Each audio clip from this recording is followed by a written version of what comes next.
And we are live, back again with another one. And this time, it's match week 6 of the 2021-22 English Premier League, where I attempt to predict these matches and see how many I get right. I've been doing well in terms of my prediction. I won't go into statistics. I won't dwell on the past too much, but let's just say my predictions have been very, very solid. So we have 10 games to preview/predict today. And as usual, we're going to get into things. I'll be by myself today. I've been having guests on this season. But the last 2 live streams, I said, let me just do things alone. And then we'll get back into some guests pretty soon. But how are you feeling, man? How are you feeling? It's nice to be back. I'm really happy to be back. I enjoy doing this. And I'm ready to talk about these fixtures with you. It's going to take some time to heat up. It's still early in the morning. Woke up about 2 hours ago. I haven't even had breakfast yet. You see what I'm saying? So bear with me. Bear with me. So without further ado, let's get into things. Big up to everybody in the chat. How are you doing, Mike? How are you doing, Doug? Oh, Kevin De Bruyne. Anybody watching right now, thanks for tuning in. Let's make it happen. Let's go. Let's start. Let's not delay. And let's first start with looking at the Premier League table. Let's take a look at what the table looks like going into match week 6. And then we get into the fixtures. We had Carabao Cup matches, but I won't be going into those matches because I spent the entire last night actually talking about the Carabao Cup. I spoke about the La Liga, Bundesliga, the other leagues around Europe. So we don't even need to talk about those today. You see what I'm saying? Let's stick to the script and let's talk about the Prem de la Prem, the best league pretty much in the world. You see what I'm saying? So let's go. It's just a preference. You know what I mean? It's arguable. There's no debate. Let's go. From what I saw in La Liga yesterday, there ain't no debate. Let's go. Big up to Jersey boy. How are you feeling? Let's talk. Chelsea on the top, on the summit of the table after 5 matches with 13 points with a better goal. Well, yeah, same goal difference as Liverpool, but the fact that they picked up a draw at Anfield, thinks that's the reason, because them and Liverpool have the same exact record this season, the same score lines, everything, which is pretty weird if you ask me. So you have Liverpool in second, Man United in third with 13 points, and the shock team of the season so far, Brighton and Hove Albion, off to a really good start. 12 points. It's really good to pick up 12 points early in the season. Remember, Brighton are a team that struggled with relegation almost every season. So to pick up 12, that's big. All you need is 28 more and you're good to go for next season. Manchester City coming in 5th with 10 points, a loss and a draw there. Big setback. 3 wins, however, but I would like to say it's still very early in things, you know what I mean, in the proceedings. Everton under Rafa Benitez has started well with 3 wins, a draw, and a loss. Same record as Man City. He has 10 points. Tottenham Hotspur occupying that Conference League spot, you know what I'm saying? You know they're the Conference League team this season and they occupy that spot. Let's see if they manage to break into the top 6 this season. They are 8th. West Ham United, they're 8th. They've been impressive, and they continue their impressive form this season under David Moyes. Coming off of an emphatic 1-0 win against Manchester United in the EFL Cup. Brentford, ooh, what a team, man. What a team. Just got promoted for the first time in the Premier League era, and they already have 8 points in the first 5 games. Let's see if they could keep the momentum going. Aston Villa, who finished just outside the top 10 last season, is just there and about. Not a bad start. Satisfactory stuff by Dean Smith and his boys. Watford, newly promoted under Xisco Munoz. Okay start. Let's see if they could manage to stay up this season and if they could manage to keep their manager for the entire duration of the season. Leicester City, a lackluster start to things under Brendan Rodgers. They do have Europa League. But remember, last 2 seasons, I think, they spent almost the entire season in the top 4. And this has been a very poor start to things for Leicester City. Arsenal, they won their last 2 games, but not the best start if you're an Arsenal fan. I don't think you'll be 100% happy with the start, but you'll be happy with the resurgence. But let's see if that continues this weekend. Crystal Palace under Vieira, 5 points in 5 games. Okay start. He needs to actually get things moving. Southampton with 4 draws in 5 games. Not a bad start, seeing that they were in horrific form at the back end of last season. Let's see if the Saints can keep marching on. Wolverhampton Wanderers, a poor start under Bruno Lage. 3 points after 5 matches. They seem to forget how to score goals. Leeds United, we know, very poor defensively. Play very open brand of football, and they have 3 points in 5. Newcastle, Burnley, and Norwich in the relegation zone. With Newcastle only picking up 2 points. Burnley 1, and Norwich has lost all 5 of their opening matches this season. But the manager, I don't think he is any threat of being sacked. So that rounds off the table, and it's going to take us over to the fixtures, where we're going to get into the first fixture today. And we are going to keep the ball rolling. Kick off, baby. Let's go. So the game I want to actually talk about first is the match between Crystal Palace and Brighton. That game will be played next Monday. My roundup will be on Sunday. So this game, I would watch it on Monday if I remember that it's playing. I seem to forget sometimes. And then I'll talk about it during the prediction session for match week 7. So let's go. Brighton and Hove Albion versus Crystal Palace. Big up to everybody in the chat. How you guys feeling, man? Nice to see you in here. May 10, Dog, Jersey Boy, everybody in here right now, guys. Let's go. Let's do the thing. I'm ready. Just to impress, and I'm ready. Something that I'm going to do, something new that I'm going to do today is I'm going to be checking out the websites for each team. And the reason why I'm doing so is to pick up on any news that we may have missed. So sometimes you do this and you don't pick up some key news, and it just goes begging. You see what I'm saying? So what I'm going to be doing, we're going to take a look at the Crystal Palace website. We're going to see what's going on over there, if there's anything fresh that we may have missed and anything. And all that. We critique the website, see if it's very intuitive and it's easy to use and things like that. Something a little bit fun. So, Crystal Palace, last game, a 3-0 loss against Liverpool. And for Brighton, they beat Leicester 2-1 at home and defeated Swansea City 2-1 at home. So, Brighton has been on the upward surge. Graham Potter doing his thing. And the team is looking good, renewed. I think they had their best season last year, record points and everything. And they were impressive. But if they only managed to pick up more wins and convert those draws into wins, it would have been a different season for Brighton. But I keep asking people, is this the season Brighton and Hove Albion breaks into the top 10? And I think we could see this happen. But they need to stay focused. They need to keep the momentum going. In terms of last season, Crystal Palace beat Brighton 2-1 at the Amex. And the game at Selhurst Park ended in a 1-1 draw. Actually, Crystal Palace have not lost to Brighton in the last 2 seasons. But when Brighton were first promoted to the Premier League back in the 2017-18 season, they picked up a draw and a loss against, they picked up a win and a draw, against Palace. And Palace did lose about 3 games to Brighton since Brighton has been promoted. So there's been 3 draws, 3 losses, and there's been 3 wins for Palace since promotion.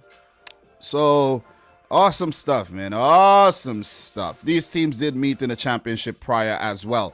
This would be the first ever meeting between Coach Patrick Vieira and Graham Potter. And surprisingly, guys, Graham Potter has never picked up a win against Crystal Palace in the 5 matches he's played against them. Players to watch, of course, Yves Bissouma for Brighton. Tariq Lamptey is also back in the fold, fit again. Neil Maupay comes to mind, Danny Welbeck. And even Aaron Connolly might get a run out after scoring a brace in the EFL Cup match. For Crystal Palace, Wilfried Zaha. You have Odson Edward, Christian Benteke. And these guys, you know what I mean, little its and bits, pieces, players in the Crystal Palace team may step up and do their thing. So, look, for this game, man, I'm not going to stay super long. I'll check out the website after I'm done with the analysis of both teams and I give my prediction. So, in terms of insights for this game, insights. I like to take the time to big up everybody in the chat, though. We haven't had any insights for this one, seeing that it's Monday. The insights take a while to come in. I don't know why that happened, so we're just going to skip that segment. And I'm going to give my predictions. You guys leave your predictions in the chat. I will refer to the chat pretty soon to answer your questions and to read out your predictions. Guys, not a bad start by Crystal Palace. I think they could have been better. 14th right now, 1 win and 2 draws. Not bad. 2 losses, however. So, not a bad start under Patrick Vieira. New manager, getting used to the league and everything. He's a Premier League legend, Arsenal legend and all. So, he knows the environment very, very well. I want to see him shine. You see what I'm saying? I want to see him shine. Seriously. One of the 2 minority managers in the league. So, come on. Want to see Vieira do well. He's taken a more attacking approach to the game than Roy Hodgson. Roy Hodgson was more pragmatic, more defensive. But it looks like Patrick Vieira wants to play attractive football. And they have started out well. I like the 3-0 win over Spurs. Really, really good performance in that game. But they're coming up against a very spirited Brighton and Hove Albion team here. 4 wins in the opening 5 matches with only 1 loss this season. So, Brighton doing the damn thing, man. They're doing the thing. So, it's going to be a difficult game for Crystal Palace, but I think this would be a more open game of football where both teams are going to take the game to each other. So, I expect goals in this game. I expect goals. I expect an exciting game. I hope VAR doesn't peek its neck into things and we get a clean match. No bad injuries or anything, and both teams, you know what I mean, go out there and put on a good show. My prediction for this one, however, I'm going to go for the very impressive Brighton Hove Albion to pick up a win on the road here. I know Graham Potter has never beaten Palace, but I think with Palace playing a more open style of football, they'll get picked off. They'll get picked off by Brighton. 2-1. 2-1 is my prediction, and I'll like to know yours in the chat. In terms of next fixtures, for Crystal Palace, they play Leicester City at home, then they play Arsenal. In terms of Brighton, their next match will be against Arsenal and then against Norwich. So, pretty good fixtures coming up here for the Seagulls, and let's see if they continue to soar and fly through any weather. How are you guys feeling, man? Talk to me. What's your prediction for this one? Dwex with a 1-0 win for Brighton. Guys, let's share the predictions for the Brighton Crystal Palace game. You know what I'm saying? Forget about the other games right about now. I'm not really going to talk about predictions for the other games here, but let's talk about predictions for the Brighton Crystal Palace game. So 8 games played between each other, 2 wins for Brighton, 3 wins for Palace, and you could see 3 draws. Talk to me. Recent meetings here. Brighton 1, Crystal Palace 2, 1-1 draw, 1-0 to Palace, 1-1, 2-1 to Brighton. So it could go any way, man. It could go any which way. Big up to Ankit in the house. How are you feeling? Nice to see you around these parts. All right. So he's saying I could see Palace winning it by the odd goal. Thank you very much. 1-0 to Palace. Michael is saying 3-2 to Palace. Okay. You guys ain't got no faith in Brighton, I see. Crystal Palace 2, Brighton 1. Zaha to cause madness. Can see a red card in this game. Glenn Oran is saying 2-0 to Palace. Isn't it called the M? Yeah. Actually, thank you very much for that reminder. It's a weird derby. You don't tend to actually remember that it's a derby, but it's a derby named after like a highway, something like that. So guys, make sure you smash the thumbs up button for the live stream. We'll definitely appreciate that. So what we're gonna do, guys, something fun that I've never done before. You know, it's good to try new things. Is we're gonna head on over to the Crystal Palace website. We won't spend long on the website. We just take a browse, see what's going on in terms of news and things like that, and just stay up to date with both teams and then keep it moving. So you could see the Crystal Palace photo right here behind the scenes on Palace's team photo. Download it now. Take a look at this photo right here. Nice photo. Nice photo.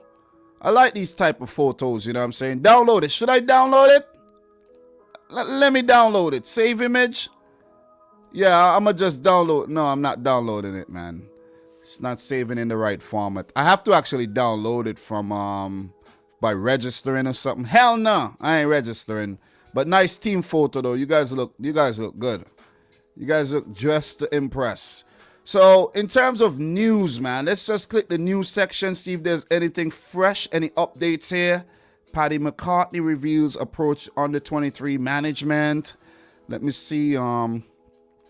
Nothing really important to actually talk about in terms of the news here. But yeah. So, how Palace and Selhurst Park inspired the makers of hit Apple series Ted Lasso.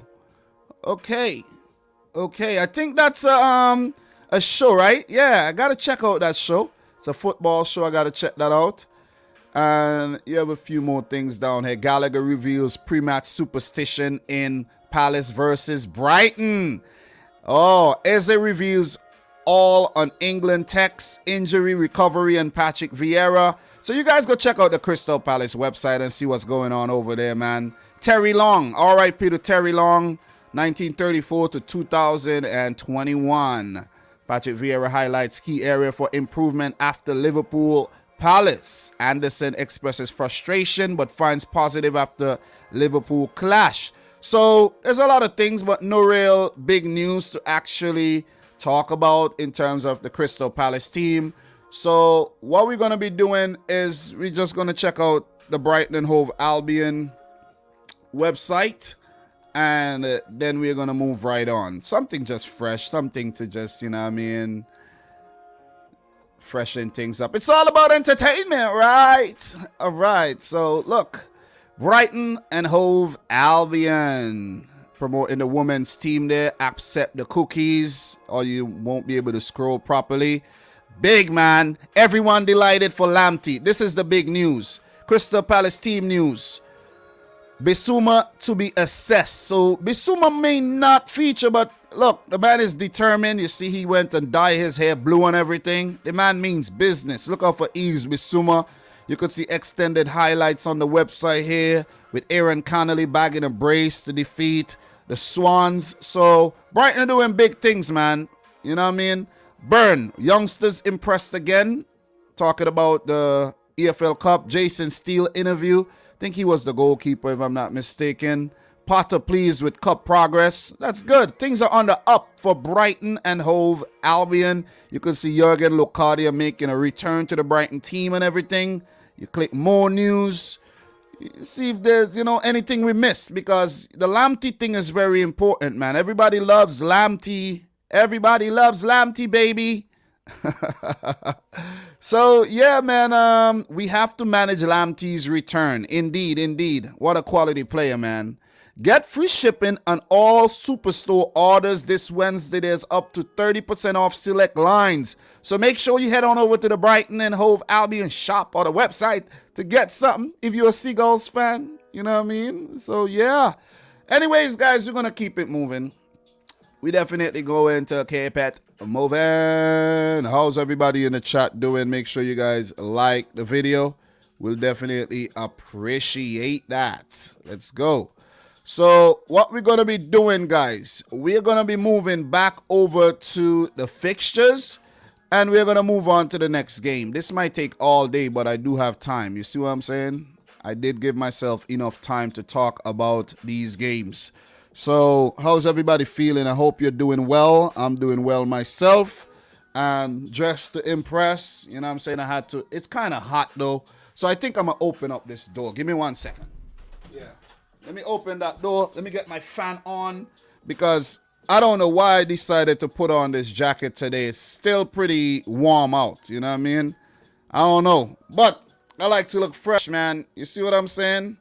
As I like to tell people, presentation is absolutely everything. You think you're going to get that nice girl at the party if you're not dressed to impress? Yeah, no. It's not going to happen. Just remember that. It ain't going to happen.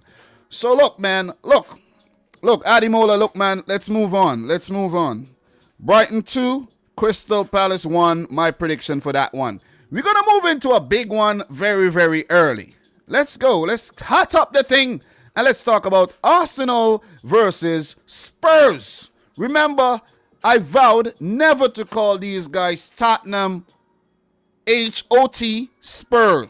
No more. Because man's not hot. You get it? Definitely not hot at all. You see the head-to-head record here between these two teams. And just a visual for you to enjoy. So, last games, Burnley 0, Arsenal 1, Arsenal 3, AFC Wimbledon 0 in the EFL Cup, Spurs 0, Chelsea 3 in the Premier League, Wolves 2, Spurs 2, Spurs win on pens in the EFL Cup as well. So, both teams coming off of wins in the cup match, but in terms of the Premier League, Arsenal have been on the up, while Spurs have been on the down. Arsenal won their last 2 games. Spurs have lost their last 2 games. And these teams are big rivals. North London derby. This is a big weekend for the Arsenal fans and the Spurs fans. So whoever comes out winners on the day takes the spoils in terms of morale, momentum, and all that good stuff. So let's talk Arsenal versus Spurs. It will be at the Emirates. So if Arsenal are to continue their upward surge, they have to absolutely pick up a win here against Tottenham. What happened last season? Well, Arsenal did beat Tottenham at home 2-1, but they lost at the Tottenham Hotspur Stadium 2-0. And the season before, they failed to beat Tottenham. And the season before that as well, they actually have been struggling against Tottenham Hotspur lately, you know. But we have a loss here in the quarterfinal of the EFL Cup back in 2018. But Arsenal did enjoy a big 4-2 win back in December 2018 as well. But overall, not a very good record against Spurs in their last 10 games dating back to 2017, where Arsenal have only won 3 times, and all those wins have positively came at home. At home, they do very well against Spurs. They did lose the EFL Cup match at home, but in terms of the Premier League, they have been pretty solid. Pretty solid. So, look, in terms of Arteta versus Nuno Espirito Santo, this is their 3rd game. Arsenal, Arteta with 1, and the same record goes for his record against Tottenham. 1 win and 2 losses. Nuno, 2 wins and a loss against Arteta, but 3 wins and 1 loss against Arsenal as a Wolves manager. This will be the first time as a Tottenham manager he's facing Arsenal. So first big derby for Nuno Espirito Santo. This should mean a lot to him, and he owed the fans a result here. He need a result, and not just a scrape over the finish line type of result. He need a resounding result. In terms of the all-time Premier League record, 58 matches between the two teams, 21 wins for Arsenal, 14 wins for Spurs, 23 games ending in draws. Arsenal home record is very, very good, where they have only lost twice against Tottenham Hotspur with 11 draws and 16 wins. So that is big. That is huge, man. That is huge. So look. As long as Arsenal continue to keep their head on and keep Granit Xhaka out the team, they'll be all right, in my opinion. Seriously. Let's see if Mikel Arteta could stick to this winning formula. You see what I mean? You've been doing things right. Even though the wins have been scrappy, let's see if Arsenal could keep the momentum going and actually pick up a home win, a well-needed home win here against Tottenham Hotspur, because they need to win this game. Arteta is still under pressure. Let's not forget that. He's not out of it. He's still under pressure. He needs a big win. As for Nuno and Spurs, they need a win as well. 2 losses in their last 2 games. They're reeling in 7th place. Arsenal under up. They have to turn their fortunes around, and it will be most fitting for them to do so against their arch rivals, arch nemesis, Arsenal. Is it going to happen? Is it going to happen? I have not been impressed with Tottenham this season. Despite them picking up 3 wins, I have not been impressed. Harry Kane, he has not been scoring. You see what I'm saying? This has to be a cause for worry for Tottenham. It has to be. Because if you check his stats this season, he has played 7 games and he has 3 goals, right? No assists. But 2 of those goals came in the Europa Conference League qualifiers and 1 in the cup match against Wolves. 4 Premier League matches, no goals. But someone did say back in, I think, 2016, when he failed to pick up any goals in his first 4 games, he did still go on to win the Golden Boot. So let's see. Let us see. But look, lately I've labeled Tottenham as the team where players go to basically for their careers to wither, dry up, stagnate, or die. And I mean it. I mean it. I'm not going to get too deep into that whole statement, but I do mean it, because if you check the players, that's exactly what's happening to them. Stagnation. Freaking nation. But look, Arsenal are doing some positive things. They brought in new players. Spurs have brought in a lot of new players as well. But I really like what Aaron Ramsdale have done so far. You see what I mean? The relegation king, Aaron Ramsdale, has now become the #1 goalkeeper for Arsenal. And he's been doing well. I like what Takehiro Tomiyasu has done so far. The Japanese international has looked good. Odegaard with that goal in the last game. Aubameyang's not playing too badly. And it seems like the morale is on the up over at the Emirates. Well, for Tottenham, listen, man. Listen. They need to win a trophy. How are you going to participate every season, spend money, build a new stadium, and still nothing to show to the fans? You see what I'm saying? Yesterday, I actually bumped into the channel We Are Tottenham TV. And I'm like, look at these guys, man. Look at these guys going on with the fanfare, you know what I'm saying? Look at them. Ho, ho. Bam, bam. What do you have to show for it? How do you feel? Every season you're talking about your team and you can't win a trophy when you're expected to be up there competing with the big guns and the big boys. You see what I'm saying? It's appalling. It is appalling. Arsenal do have a great history in terms of winning things, but yeah, them and Tottenham Hotspur in a similar situation these days, if you ask me.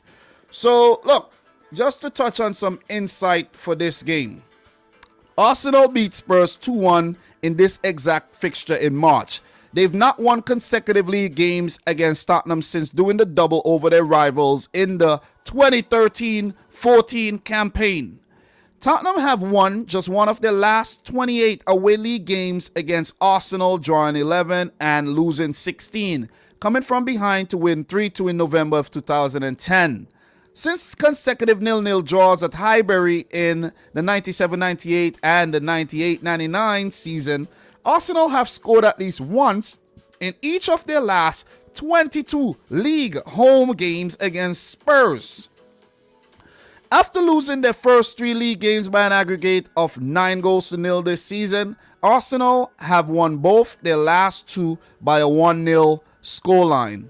They last won 3 in a row without conceding in July of 2020, while they had 3 consecutive 1-0 victories in August of 2008.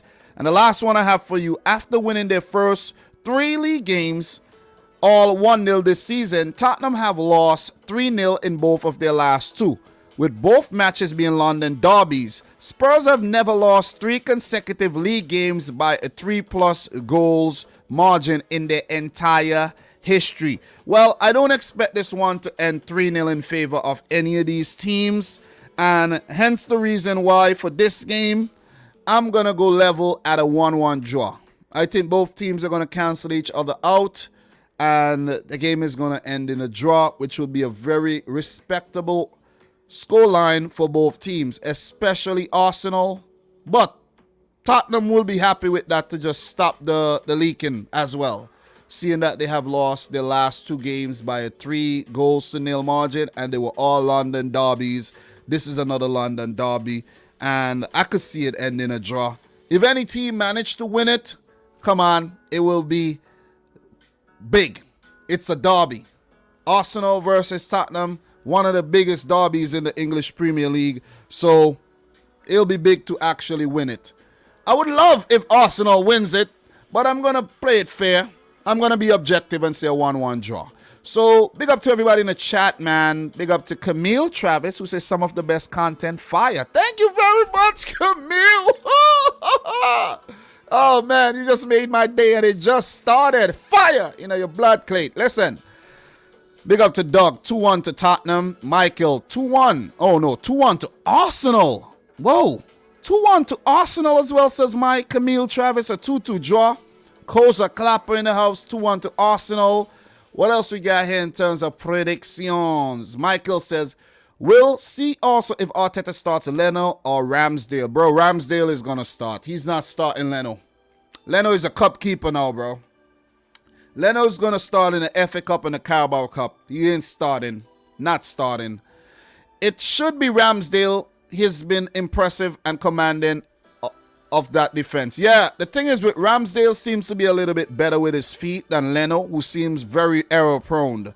So May 10, 3-1 to Arsenal. Glenn Oran, 1-1 draw. Teta and Nuno will not want to lose this one. Definitely. Xhaka can play, but we know his Arteta favorite. Yeah, I think Xhaka is still actually suspended, right?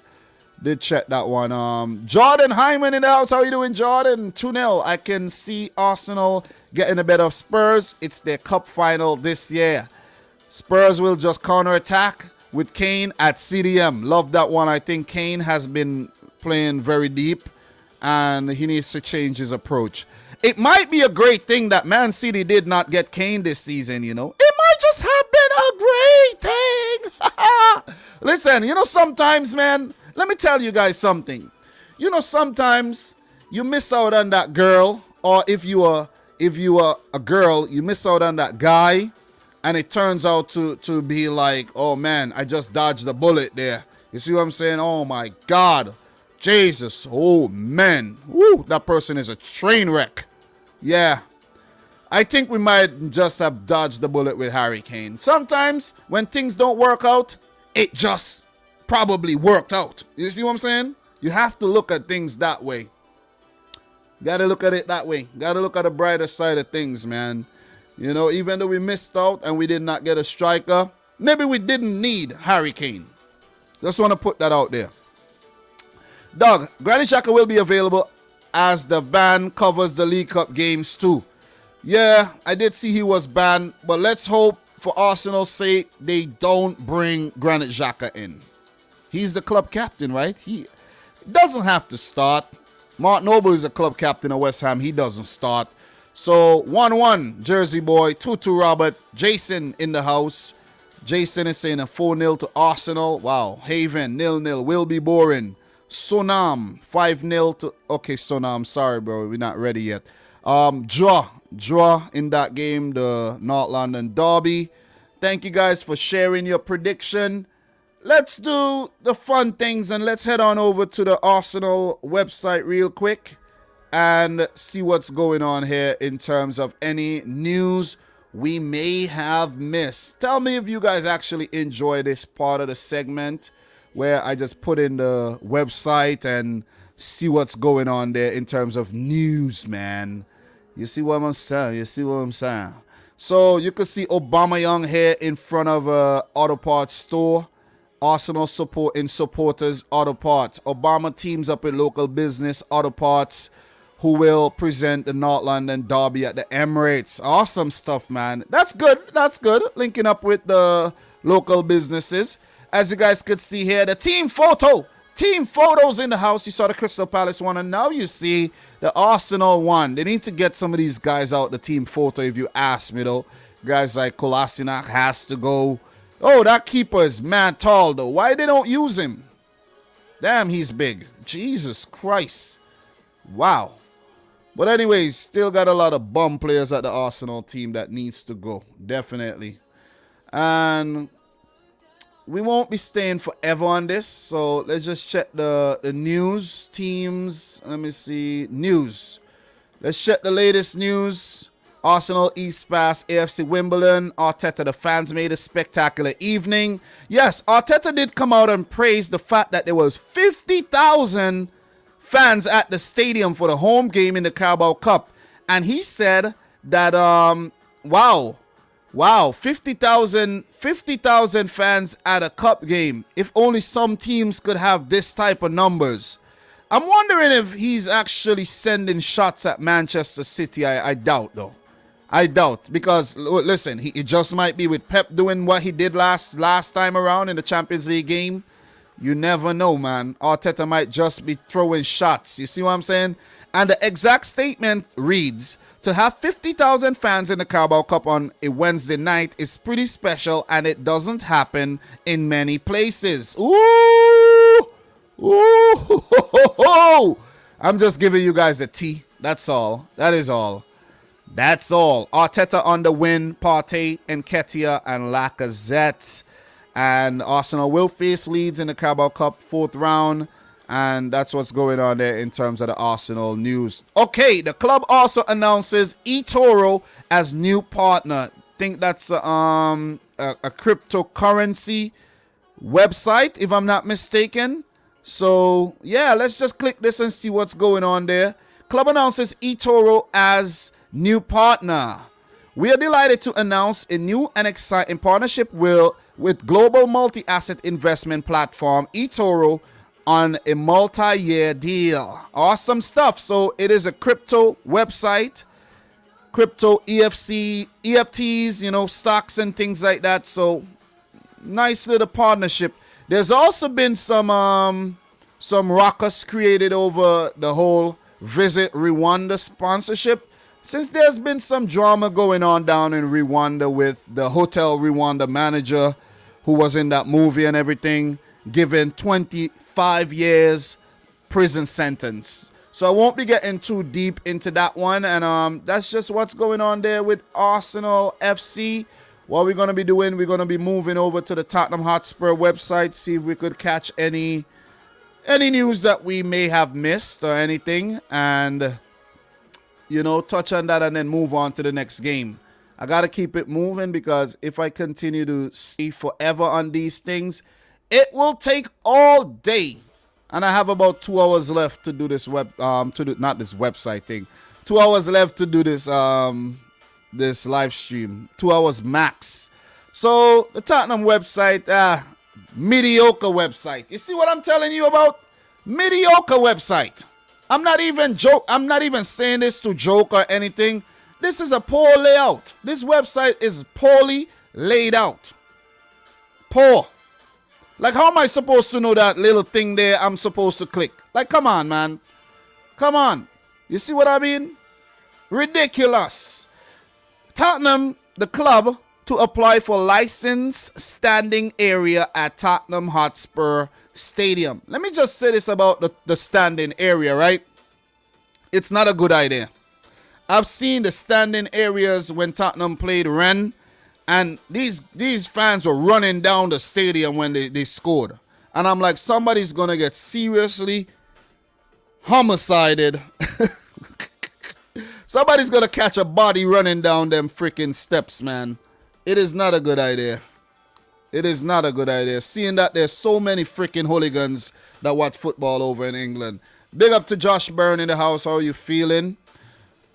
eToro is a stock investment app. Yeah, I know what eToro is. Yeah, it's like Robinhood, stocks, crypto, EFTs, you name it.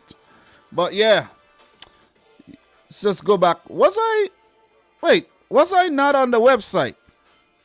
Was I not on the website? Was I on myself? I don't even know. Was I on myself? Let me just see. All this time I was actually talking about the Arsenal thing and I didn't show the website? You gotta be kidding me. No. This is unreal. Let's just go back to the Arsenal website real quick so you guys could see the Arsenal website. Jesus, man. I can't believe somebody couldn't tell me that I wasn't on a website. Like, come on, man. Come on. This is the Arsenal website. Much better website if you ask me on the Tottenham Hotspur website. I did give you the information, so that's the most important thing. But yeah, let's get back over to the Tottenham Hotspur website. This is how it looks. This is how it looks. Sorry about that, though. Sorry about that. I got a little carried away there. Sometimes I get carried away with things, you know what I'm saying? I need to calm myself down. You know, when I heat up, I really start heating up, you know. Really start heating up. But yeah, just to touch on the news here. News, Tottenham, standing area. Extended highlights, nothing really. Nothing's going on over there at Tottenham, guys. Nothing at all. They play Burnley in the Carabao Cup next, and they have a Conference League match sometime next week. These are things to note. You see what I mean? Nuno is a pretty boring guy, if you ask me. Tottenham is a pretty boring team, if you ask me. Seriously. And I'm not just saying these things because Tottenham did not sell us Harry Kane or anything. I'm not. You see what I'm saying? I'm not saying these things because of that. I'm just saying, man. It's just facts, man. Look at this. Come on, man. Come on. This is boring stuff. Let's get out of this website and move back to the Premier League thing and continue our show, where the next game will be Southampton versus Wolves. All right? Let's go. Let's go because I really can't talk about Tottenham anymore. Talking about Tottenham just makes me nauseous. You see what I mean? As we say in the Caribbean, I'm just getting bad feelings talking about Tottenham Hotspur. So, look, all the best to both teams. May the best team win. Southampton versus Wolves. Let's go. Let us go. Talk to me. Big up to the boy Cole. Back again with the Super Chat. Do appreciate that, guys. Remember, Super Chat goes a long way to help contribute towards the, the liquids and things like that. The lights and the action. So, listening from work, think I'm cheering for Brentford now. I'll let you know if your analysis helps me a beer. Okay. All right. So, thank you very much for the $4.99 super chat. Helps me win a beer. Because I'm like, what are you talking about? Helps me win a beer. So let's see, man. Let's see. Haven, I like this new concept of yours. Dominic is getting bad vibes of talking about Tottenham. You got that right. Constancy. Tottenham's actually really boring, not gonna lie. You see? I wasn't even making this up. I'm not even picking on Spurs. I'm being for real. I'm not picking on Spurs. But guys, if you haven't yet liked the video, we need 4 more thumbs up to hit 50. And I think that'll be like a record around here. The fastest we've hit 50. So look, let's talk about Southampton versus Wolverhampton Wanderers here. Awoo! Let's see if the Wolves would howl into the full moon of the night, or if they will just whimper and cry back into their holes. Let us see. So, Southampton versus Wolverhampton Wanderers. The last game, Southampton picked up a very impressive 0-0 draw against Manchester City on the road at that. So you got to give it to Hassan Hutel and the Saints. And they actually beat Sheffield United on penalties in the EFL Cup after the game ended in a 2-2 draw. For Wolverhampton Wanderers, they lost to Brentford 2-0. And they lost to Spurs after the match finished 2-2. And they lost on penalties. Poor penalties by Dendonka, Neves, and Connor Cody. These guys were actually awful, and they deserve to get their wages docked this week for missing those penalties. And I'm not saying that to be funny or anything. Dock them. You see what I'm saying? Dock him. Dock them, man. Dock them. Because they shipped the goals, came back in the game, and went and missed the penalties. So dock them. Anyways, you get it? Dock, ship the goals. Anyways, man, let's keep it moving. Too nice for you around these parts. Last time these two teams met, Wolves did win 2-1, and that was a home match for the Saints. They also met in the 5th round of the FA Cup last season, where Southampton knocked out Wolves. 1-1 draw, 3-2 win for Wolves. 1-1 draw. So it's been a really good hunting ground for Wolverhampton Wanderers, man, lately. But yeah, it's been a good hunting ground. It's been a good hunting ground where they've picked up 6 wins in the last 10 games. Southampton with only 2 wins, and 1 win came in the FA Cup and at home in the Premier League in 2019. So they have not played well against Wolves. But right, hear this. This is a different Wolves. This is not that pragmatic, kind of boring Wolves team under Nuno Espirito Santo, where they would counter-attack and defend very, very tight with 3 at the back and wing backs and things like that, and 2 holding. This is a team under Bruno Lage that are trying to play more expansive football. But this could actually be the reason why they're not playing well. You see what I'm saying? Because they have somewhat lost their identity, where the players have to get used to a new system. And Raul Jimenez has been a passenger so far. Passenger. And it's not a passenger on a plane because they're not flying high. It's not a passenger on a bus because they're not defending well. It's not a passenger on a bike because he's not been on no bikes. You see what I'm saying? Listen, he's a passenger on the ship that's been sinking under Bruno Lage, pretty much. Pretty much. The best way to put it. This will be the first meeting between the Austrian and the Portuguese managers, with Hasenhüttl having a very stellar record against Wolves with 2 wins, 2 draws, and 2 losses in 6 matches. In terms of the all-time Premier League games, 8 matches between these two teams, 2 draws, 3 wins apiece. So it's pretty level stuff, man. Pretty level stuff. Home game for Southampton, 2 wins, 2 losses. No game have ended in a draw at home in terms of the Premier League meetings. The thing about Wolves and what I notice about this team is that Ruben Neves is not playing as well as he used to play. Joao Moutinho the same. Raul Jimenez the same. You see what I'm saying? All the players have just fallen down a bit in terms of the level of intensity, final third play and everything. They've just been lacking something. They haven't played badly, but they've just been lacking that ingredient, and that's goals. That's the ingredient to win you matches. As for Southampton, they've been very pragmatic this season. 4 wins and 4 draws, pardon me, but they may feel like wins in 5 games. So they need to actually win a game. A win will take them up to 7 points, which would be very, very respectable so far this season. And if they are to pick up, to not struggle like last couple seasons, they need to start winning, because these draws, they are better than losses, but in the long run, you're still going to be in hot water. So look out for guys like James Ward-Prowse. Adam Armstrong has looked bright. I think he played well against Manchester City. The youngsters, Armando Broja. Guys like Livramento has looked good. And the team, they're not playing badly. They're really not playing badly.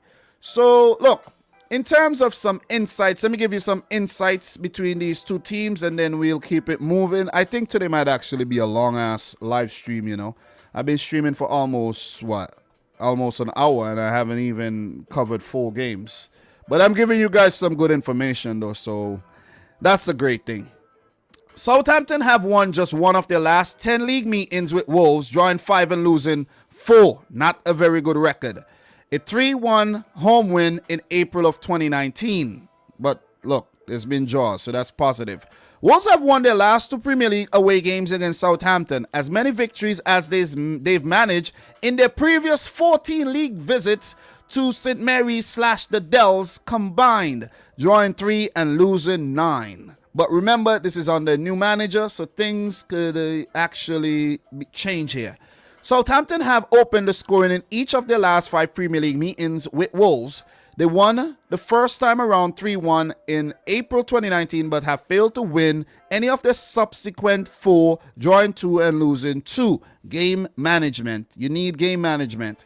Each of Southampton's last 4 Premier League games have ended level, with the Saints last having a longer run of draws back in February of 1995 and a joint Premier League record 7 draws in a row. Despite being winless in 7 Premier League games, drawing 4 and losing 3, Southampton have kept consecutive clean sheets in the competition, more than they'd managed in their previous 24 league games. So if you want to talk about Southampton's last 4 Premier League meetings, right? 0-0 against City, 0-0 against West Ham, 2-2 against Newcastle, and they did beat Newport County 8-0 in the EFL Cup. They drew with United. So this has been a positive start to the season, if you're asking me. And their cup run may actually help their confidence going forward. Listen, man, I've given you my assessment of both teams. I think I've spent a lot of time on each of these teams that are not really going to fight for the title. And I could see this one ending in another draw. Southampton won. Wolves won. But I think I'm leaning more towards a Southampton win, if you ask me, simply because I like what they're doing. I like what they did against City, whereas I could envision a struggling Wolves, and who knows, maybe a Bruno Lage getting sacked this season. You see what I'm saying? That is something I could actually picture. So look, what are you guys saying right now in the chat? Doug, Wolves are lacking something up front. I saw a lot of Southampton last week. A number of times they go into dangerous positions versus City. If Redmond had his head up, he crosses to Elianusi and score. These players need to step up. You see what I mean? Redmond has to step up. You see what I mean? He's been there playing for forever. He got to step his game up. James Ward-Prowse has to step his game up. These guys got to step up. You see what I mean? Big up to Fresh God in the house. How you feeling, guys? Make sure you smash the thumbs up button. We did hit 50 thumbs up. Mana Maley, how are you doing? Wale 777, Constancy, Glen Oran, all of you guys are bosses. Doug coming in with a 1-0 win for the Saints. Saints to get their first win of the season. So look, what we're gonna be doing right now is let's just head on over to the Saints website and see if we missed anything. You see this? This is a nice website. This is actually a nice website.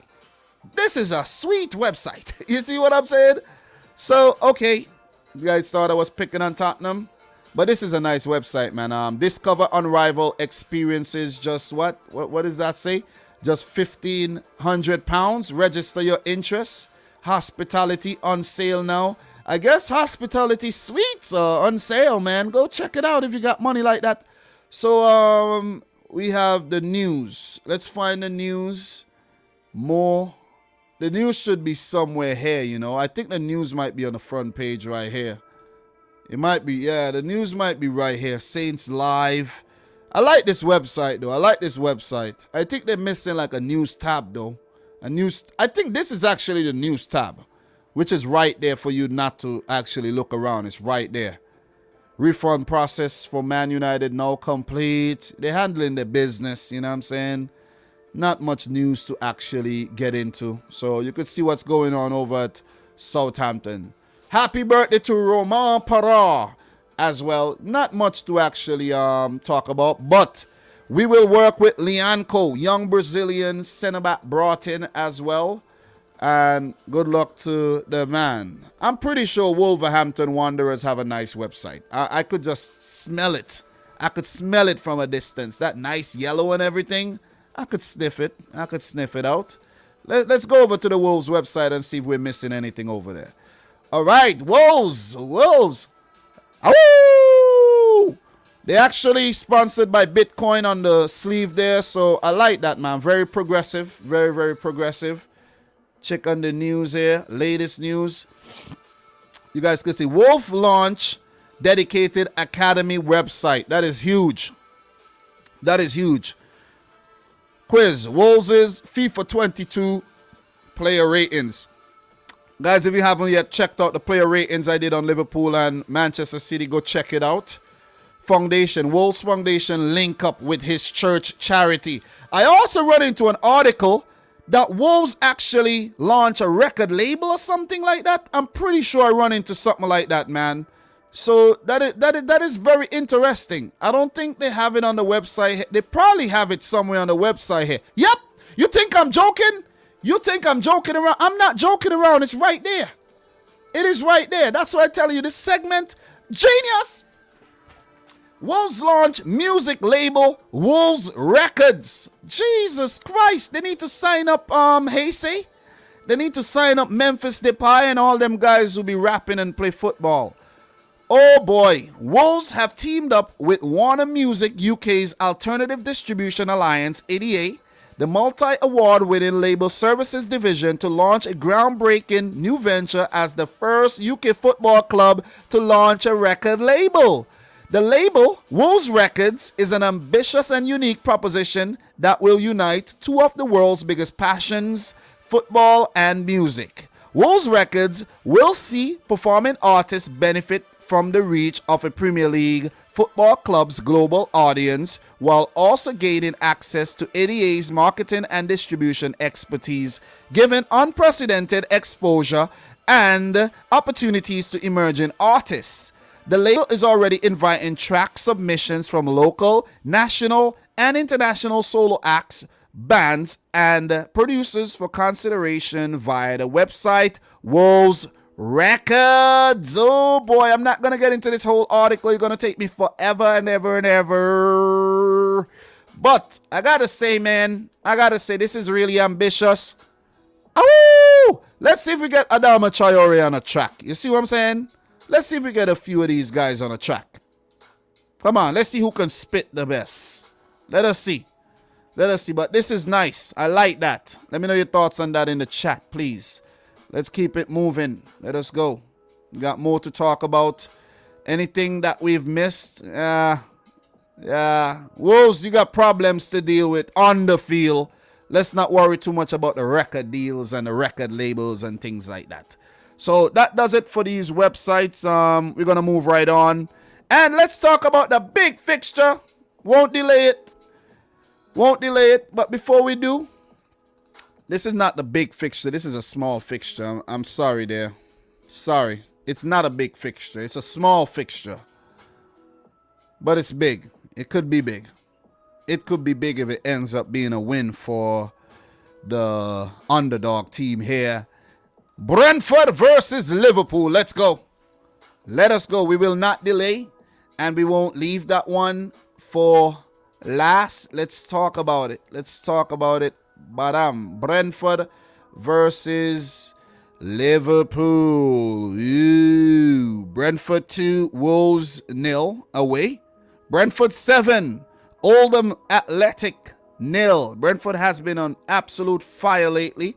So let's give it to the bees. Bzzz. They've been buzzing. And they've been producing a lot of honey. A lot of sweet stuff. And when I say sweet, I don't mean soft. I mean actual delectable for the fans to enjoy. All these, wins, upsets, big draws. Great start to life in a Prem de la Prem. It sounds like creme de la creme, right? I'm talking about sweet. But yeah, the Premier League is definitely sweet to watch. Liverpool 3, Crystal Palace 0, Norwich 0, Liverpool 3 in the EFL Cup. You're wondering, what actually happened the last time these two teams met? And when was the last time they actually met each other, right? These teams, according to history here, according to what I have on screen, have only met 3 times in the past, with Liverpool winning all 3 games 4-0, 1989 FA Cup, 6th round, 4-0 in the League Cup, 1983, League Cup, 1983, the away leg, 4-1. Ian Rush, Peter Beardsley, Graham Souness, ancient guys, John Barnes, Michael Robinson, comes to mind. R.I.P. Michael Robinson, by the way. You know, all these guys come to mind when you think Brentford versus Liverpool. But I'm pretty sure there might be some more history somewhere down the line. Somewhere. Because sometimes these stats doesn't tell the true story, right? The full story. So what I'm going to be doing, I'm going to give you some insights on both teams. And then I'm going to let you know my prediction, give you an assessment of both teams and hear what you have to say in the chat, okay? So, insight. This will be the first league meeting between Brentford and Liverpool since May 1947. I told you there's more. There's more, okay? There's more. Look, there's more. They don't, in terms of head-to-head, you're not going to see any head-to-head in terms of the Premier League or anything, but they have met in the past. They have met. Both teams have rich history in English football. So let me just continue this insight. The sides played out to a 1-1 draw at Griffin Park, which resulted in the Bees' relegation from the top flight, while Liverpool went on to win the title May 1947.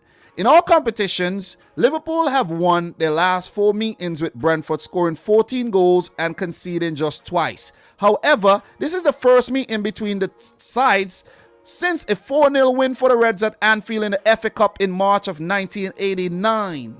Liverpool have scored exactly 4 goals in each of their last 3 meetings with Brentford. I already talked about that. You see what I'm saying? I talked about that. You see what I mean? Touched on that already. Liverpool have lost just one of their last 27 Premier League games against promoted sides, winning 22 and drawing 4, going down 1-0 to Fulham at home last season. Meanwhile, the last time the Reds lost their first ever Premier League meeting against a side was in October 2010, a 2-1 loss versus Blackpool. Ooh, that would be a nice game these days. Blackpool versus Liverpool. The Pool Derby. Oh, man, that would be awesome. Bring your bikinis, your shorts and everything. Your floatables, your drinks. Let's have the Pool Derby. Brentford Community Stadium will be the 60th different ground at which Liverpool have played a Premier League game. The Reds have won at 57 of the 59 they've played so far, more than any side in the competition. If there's anybody in the chat knows the grounds where Liverpool have never won, please let me know. There's 2 of them, and I actually, I'm not sure. So let me know. I don't know everything. I don't know everything. So before I let you know my prediction here, before I let you know my prediction and I get into what you guys think. Brentford, commendable. Commendable what they've done this season. Gotta give it to them. Very, very commendable. Indeed, commendable what they've done. And I can't call it yet in terms of if they'll stay up. But if we learn anything from what they've done, I think they might just stay up. This will be the first meeting between Thomas Frank and Jurgen Klopp. And I'm pretty sure the Dane will be trying to pick the brain of Jurgen Klopp while they have this encounter here. Picking up a few things here and there. You could always learn from your enemies, your opponents, okay? You can. For Brentford, they've looked dangerous. Ivan Toney have looked really assured up top. Mbuemo has looked good. Listen, I like the look of Jensen as well. I like the look of the team. They've played as a team. They've played with a lot of heart. They've played with a lot of soul. David Raya in goal has looked very good, stepping up from Championship to Premier League levels. Not easy, and he has been looked very assured at the back. Gotta put it out there. Gotta give it to them. Ethan Pinnock at the back. Aya, Christopher Aya, Pontus Janssen. These guys are enjoying life in the Premier League so far. You see what I mean? They're not doing too badly. Not doing too badly at all. You just gotta listen. All I have for Brentford right now as a newly promoted team, it's praises. They're in 9th, 2 wins, 2 draws, and the solitary loss there that they picked up against Brighton, who has been flying. You know, the seagulls over bees. You know, the seagulls will eat the bees unless it's a bee-sized seagull and a seagull-sized bee. You get it? But Brentford, they've been impressive. But they're coming up against a juggernaut of a team here in Liverpool who seemingly have brushed aside any doubts that anybody have given the team this season in terms of whether they can compete or go on to win the title. Unbeaten, 13 points. They've scoring goals. They've not been conceding goals. So a lot of positives to take from the start that Liverpool had this season. Only negative is like Harvey Elliott picked up a horrible injury. A few players have been struggling here and there with little niggles. I think Thiago will be out for the next 2 games. I don't know if the EFL Cup game counts and this Premier League game, but Thiago Alcantara, who I don't understand, EA have given an upgrade to an 86 from an 85. I don't get it. I don't know who he's paying off over there to get that upgrade, but he did not deserve that upgrade. Just want to put that out there. Look, Liverpool have been impressive, even in the EFL Cup match. Go check out that video. I will drop a clip a little later. They have been impressive. I'm going to give it to them. They have been impressive. And let's see if they could actually avoid these potential banana peel teams like Brentford. You see what I'm saying? Because last season, that was a problem. Liverpool do not have a problem playing against the bigger teams because they seem to be up for the occasion. But when it comes to the smaller teams, I don't know what it is. Maybe they're a little bit more relaxed, or the smaller teams set up more in a defensive shape. The low block is hard to break down and everything. Maybe that could be it. But Liverpool have to find a way to combat these woes and get over these hurdles. You see what I'm saying? If they are to seriously win the title this season. I didn't make any predictions for the title, so whoever win it goes on to win it. I honestly, if Liverpool win it and Man United don't, I'll be happy. Seriously, I'm going to put that out there. Like, let's say Man City doesn't win the title. If Man City doesn't win the title, I'll prefer Liverpool to win the title. To be completely honest. Because the United fans, you won't be able to shut them up. And definitely won't be able to shut up the Chelsea fans. So, let Liverpool win the title if there's anybody apart from Man City who has to win it. I'm going to keep it 100%. Seriously. I can't stand them. I'm talking about them United fans, man. Listen, and the Chelsea fans are not leaving me alone after that Champions League loss as well. So, look, with that being said, my prediction for this game, I'm going to go for a 2-1 win for Liverpool on the road. I think Brentford would get a goal. Alisson has been good, but, you know, Brentford has also looked good in front of goal, and they have looked very dangerous.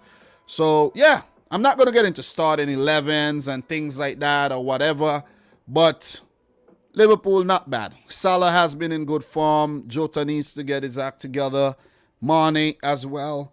And the midfield hasn't looked too bad. I think Jordan Henderson has been playing well. Fabinho has been playing well. And there's rotation for the other spot where Keita comes in. Thiago sometimes. Maybe Curtis Jones deserve a play in this game. And let's see. I've been impressed with Kostas Tsimikas as well. Tsimikas, I think, has been quality, while Robertson has been struggling a bit.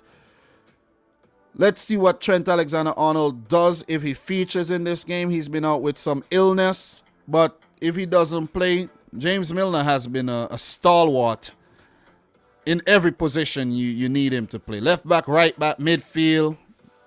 If you need him in goal, he might probably put on the gloves and go play in goal. See what I'm saying? This guy's unreal. This man has been playing in the Premier League since about 2003, man. And he doesn't seem like slowing down pretty soon. But look out for the future manager, James Milner. He does look like a manager, right? But anyways, like, what's your prediction? Let me know in the chat. But before we do, let's talk about the next fixtures for these teams. So, Liverpool, the next game will be against FC Porto in the Champions League. And then they play the mighty Manchester City. That one is a big one. Sunday, October 3rd. Woo-hoo-hoo. Looking forward to that one. Really am. For Brentford, their next game will be against West Ham. And then they play Chelsea. So they got a couple London derbies coming up there. And let's see how they fare in those ones. Okay, so what are you guys saying in the chat? Big up to everybody in here. Make sure you guys smash the thumbs up button. Listen, nice to see you around these parts, Patrick. True City fan, Patrick. Thank you very much. We got to have a chat one day, you know, but patience is key. We will get around to that. Nice to see you around here. He says, what's up, bro? Keep up the good work. Thank you very much. Thank you very much. You see, I'm just to impress, Patrick. You know what I mean? You're going to get good. Once you dress well, you're more than likely going to get good work. Thank you. Thank you for coming in. So, look, what are you guys saying in the chats? Talk to me. Talk to me. Doug, Brentford 0, Liverpool 2. What else we got here? Okay, Tobias Bakker with the facts. Liverpool haven't won at Blackpool's Bloomfield Road and Nottingham Forest City Ground. Thank you very much. Love that. Love that information there. Thank you. Thank you very much. Doug, if Mo Salah scores versus Brentford this weekend, he will have scored 100 Liverpool goals in 151 games, becoming the fastest Liverpool players to 100 goals. Wow. Awesome stuff. You mean Premier League goals? Think that's Premier League goals, right? You recently got to a landmark recently, right? So think that's Premier League goals. So what else we have in terms of comment, man? Did Dom just say Liverpool is his second team? No, I didn't, bro. I don't have no second team. I'm just speaking facts. If we don't win it, City don't win it, I'd rather Liverpool win it. You see what I'm saying? Because you won't hear the end of it if Man United or Chelsea win the damn league. You know what I'm saying? So I just rather Liverpool win the damn thing if we don't win it. Isn't that fair, guys? I think that's fair. I think that's fair. And look at Michael. He's laughing. City's next opponent, Chelsea, PSG, and Liverpool. Okay. All right. When we come out of it untouched, I want to hear what you guys have to say about that. I want to hear. I really want to hear. You see what I'm saying? I really want to hear what you guys got to say. But listen, guys, thank you very much for sharing your predictions and things like that. What we're going to be doing, man, let's check out the Brentford FC website to see if we're missing any things. Let's see if we missed the trick or not, and see if we're missing any type of news, team news, any big announcements over there at the club. You see what I mean? You see that quality website? Nice little website, man. Principal partner, Hollywood Bets. A lot of betting, man. I wish I could do a little sports betting, but I really can't. It's illegal in New York City. I know there's ways around it, but I don't want to do illegal activities, okay? Pretty simple website, nothing special.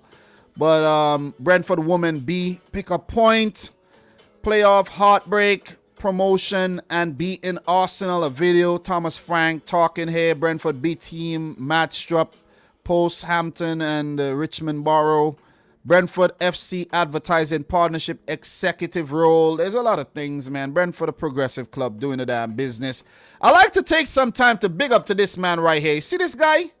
You see this guy? Johan Wissa? I want to see more of him because he was really lively. I know it's only Oldham they played against, but I like the celebration, the Buddha-style celebration, and he was live, I'm telling you. He scored the goal of the season so far, in my opinion. Yeah, Danny Ings might have something to say about that, but, you know, they've been good. They've been good. They've been really, really impressive so far. I hope they stay up, though. I really hope they stay up. But at whose expense? That's the crazy part. At whose expense? It has to be at someone's expense, right? So what we're going to be doing, we're going to just move over really quick, give you guys some more visuals to the Liverpool FC website. This website is pretty plain. This website is pretty lame to me, if you ask me. I'm going to keep it real. If the City website is lame to me, I'll let you know too. Pretty simple stuff going on here. Seems like the same people that make the Brentford website make the Liverpool website. Not much news here to actually touch on. Anything fresh that I haven't really talked about. You see what I mean? So let me see. Red Sport new side-by-side logo on Champions. Oh, side-by-side. September 22nd here. You have something here. Side-by-side. I didn't even notice that. I didn't notice that. So the side-by-side logo, which was unveiled during the Reds Champions League opener at home to AC Milan, will remain on the kit at all games throughout the 2021-22 season.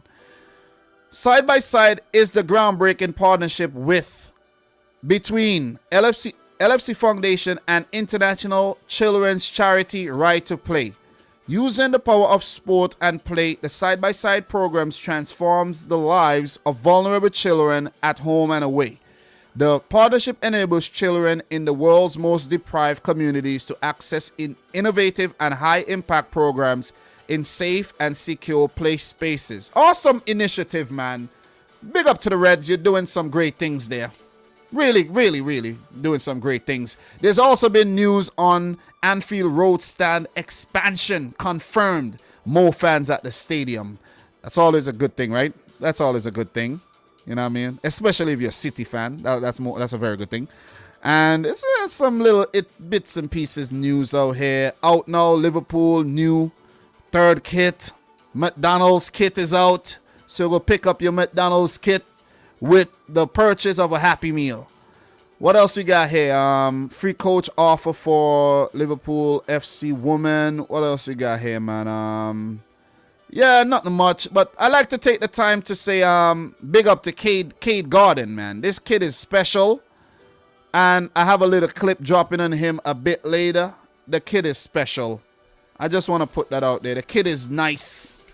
He is nice. Let's move on, though. Let us move on. Big up to everybody in the chat. Make sure you guys smash the thumbs up button. Let's get the stream to 100,000 likes, and we could only get there if you hit the like button, okay? So get it popping. Please stop stalling, man. Playing games. And this ain't FIFA. This ain't EA either. Let's go. Let us get back to the fixtures. And we're going to move on to Watford versus Newcastle. This is a low-key kind of fixture. I won't spend forever on this one. But big up to everybody in the chat right about now. So, Tobias, Brentford is a well-run club. Their owners own Midtjylland as well. Thank you very much for the information. Someone did share this with us earlier in the season. Thanks, Doug. Paulo Fonseca says Tottenham agreed to appoint him as head coach this summer before new managing director Fabio Paratici pulled out of the deal amid concern over his attacking style of football. You have to be kidding me here. Oh man, I think Paulo Fonseca was the manager of Shakhtar recently, if I'm not mistaken, right? Shakhtar, one of them teams. One of them teams, man. Big up to Frazier in the house. How you feeling, Frazier? Let's talk, guys. Let's talk. Remember, if you're watching this right now in the replay, there'll be timestamps in the description box. I usually timestamp the thing when I get time. So, let us start. We have a lot of games to go through. We haven't even scratched the blood-coat surface. So let's go. Watford versus Newcastle. Won't be staying forever on this game. Just want to put that out there. So, Watford 3, Norwich 1 in their last game. And Stoke defeated Watford 3-1 in their last game. I have to say, the turnout for that game was very poor. I took a look at the stadium and I was like, God damn, there's a lot of empty seats. So the Watford faithfuls didn't really come out to support the team there. So City are not the only one with that problem. You see what I mean? Maybe Watford don't have fans either. And for Newcastle, their last game was a 1-1 draw against Leeds United. In terms of the last time these two teams met, they met in 2020, July 11th. Watford beat Newcastle 2-1. They actually went unbeaten that season against Newcastle, a 1-1 draw. And surprisingly, Watford have only lost once to Newcastle across their last 10 games, dating back to 2015. So that's a super stat right there for you. Head-to-head in the Premier League, 3 wins for Newcastle, 5 wins for Watford, 4 draws. They do have a solid record there. This will be the first meeting between Xisco Munoz and Steve Bruce, the man Newcastle fans want out of the club. So let's see if he actually gets sacked this season or not. This would be a good game, though. It would be a good game because I like what I see from Alain Saint-Maximin, from guys like Joe Willock. You see what I'm saying? These guys have been live. Miguel Almiron. These guys never stop running. Ismail Assad. Emmanuel Bonaventure. It's going to be listen, Kenny Sema against Stoke. I don't know how they didn't win the game, but Ken Sema looked damn good. That guy is a beast. I call him the Swedish Emil Heskey, though. Look at him. He looks like Heskey. So, look, this would be a good one. This would be a good one. And I'm not going to stay forever on this one. Both teams struggling a bit, with Newcastle, I think, struggling a lot more. But we know Watford are always in a vulnerable position when it comes to their manager, right? And Newcastle also in that similar position. Newcastle yet to win this season, while for Watford, they have already won twice. So the feeling around the camp is a little bit more positive than the feeling around the Newcastle camp, where there's been a whole lot of drama going on over the sale of the club and all these sorts of things. The club has been stagnant for a while. Let's just put it that way. But I don't think we're going to have stagnation on the field come this weekend. And we're going to have something very, very, very exciting to feast our eyes to. Especially when you have St. Maximin on the field, man. I rate this player. I rate this player. I just got to put it out there. I rate the player. Okay? I really rate the player. And I rate Ismail Assar. So it'll be a battle between Sarr and St. Maximin to see who wins the title for the most exciting player on the day. So in terms of the insights, let me hit you with some insights and then I give you my prediction and move right on. Watford have won 5 of their last 12 meetings, with Newcastle drawing 4, losing 3. No side they have beaten more in the competition, right? Let me repeat that. No side have they beaten more in the competition. So their most successful team, the team that they've been the most successful against, is Newcastle. Indeed, their 19 points against the Magpies is more than they have earned against any other opponent in the Premier League. Woo, this is an encouraging stat if you're Watford fans. So let's see what the Hornets could do here. Newcastle have won just one of their last 9 away league games against Watford, drawing 4 and losing 4, while they've never won a top flight match at Vicarage Road before, drawing 5 and losing 5. Watford have won 13 of their last 15 league games, losing 2, losing their last such games at Vicarage Road against Wolves. And they've not lost back-to-back home league games since November of 2019. Remember, those include championship matches as well. So, look, to just make things shorter, my prediction for this one is an exciting 2-2 draw. I think both teams would cancel each other out. I do fancy Watford winning the game more than I fancy Newcastle. They've been in a rut lately. But I'm going to play it safe and go for a draw. How about you guys? Let me know your prediction in the chat. And we're going to keep this one moving. Watford's next game will be against Leeds, and then they play Liverpool. In terms of Newcastle, the next game will be against Wolves, and then they meet Tottenham, Hotspur, Crystal Palace. Some winnable games coming up, though, especially the one against Spurs. Just want to put that out there and make that one extremely clear. Talk to me, guys. Talk to me. Big up to Owen Dilworth in the house. Ice Flower, you are counting Brighton out of the title race too quickly. We are 1 point off the top. Big up to Ice Flower, a Brighton and Hove Albion fan in the house, man. Nice to see Brighton fans in here, though. You know what I'm saying? Nice. Up with the Seagulls, man. You know, thank you for coming through. Gotta give it to you. Thank you very much for coming through. So, look. What are you guys saying? Mr.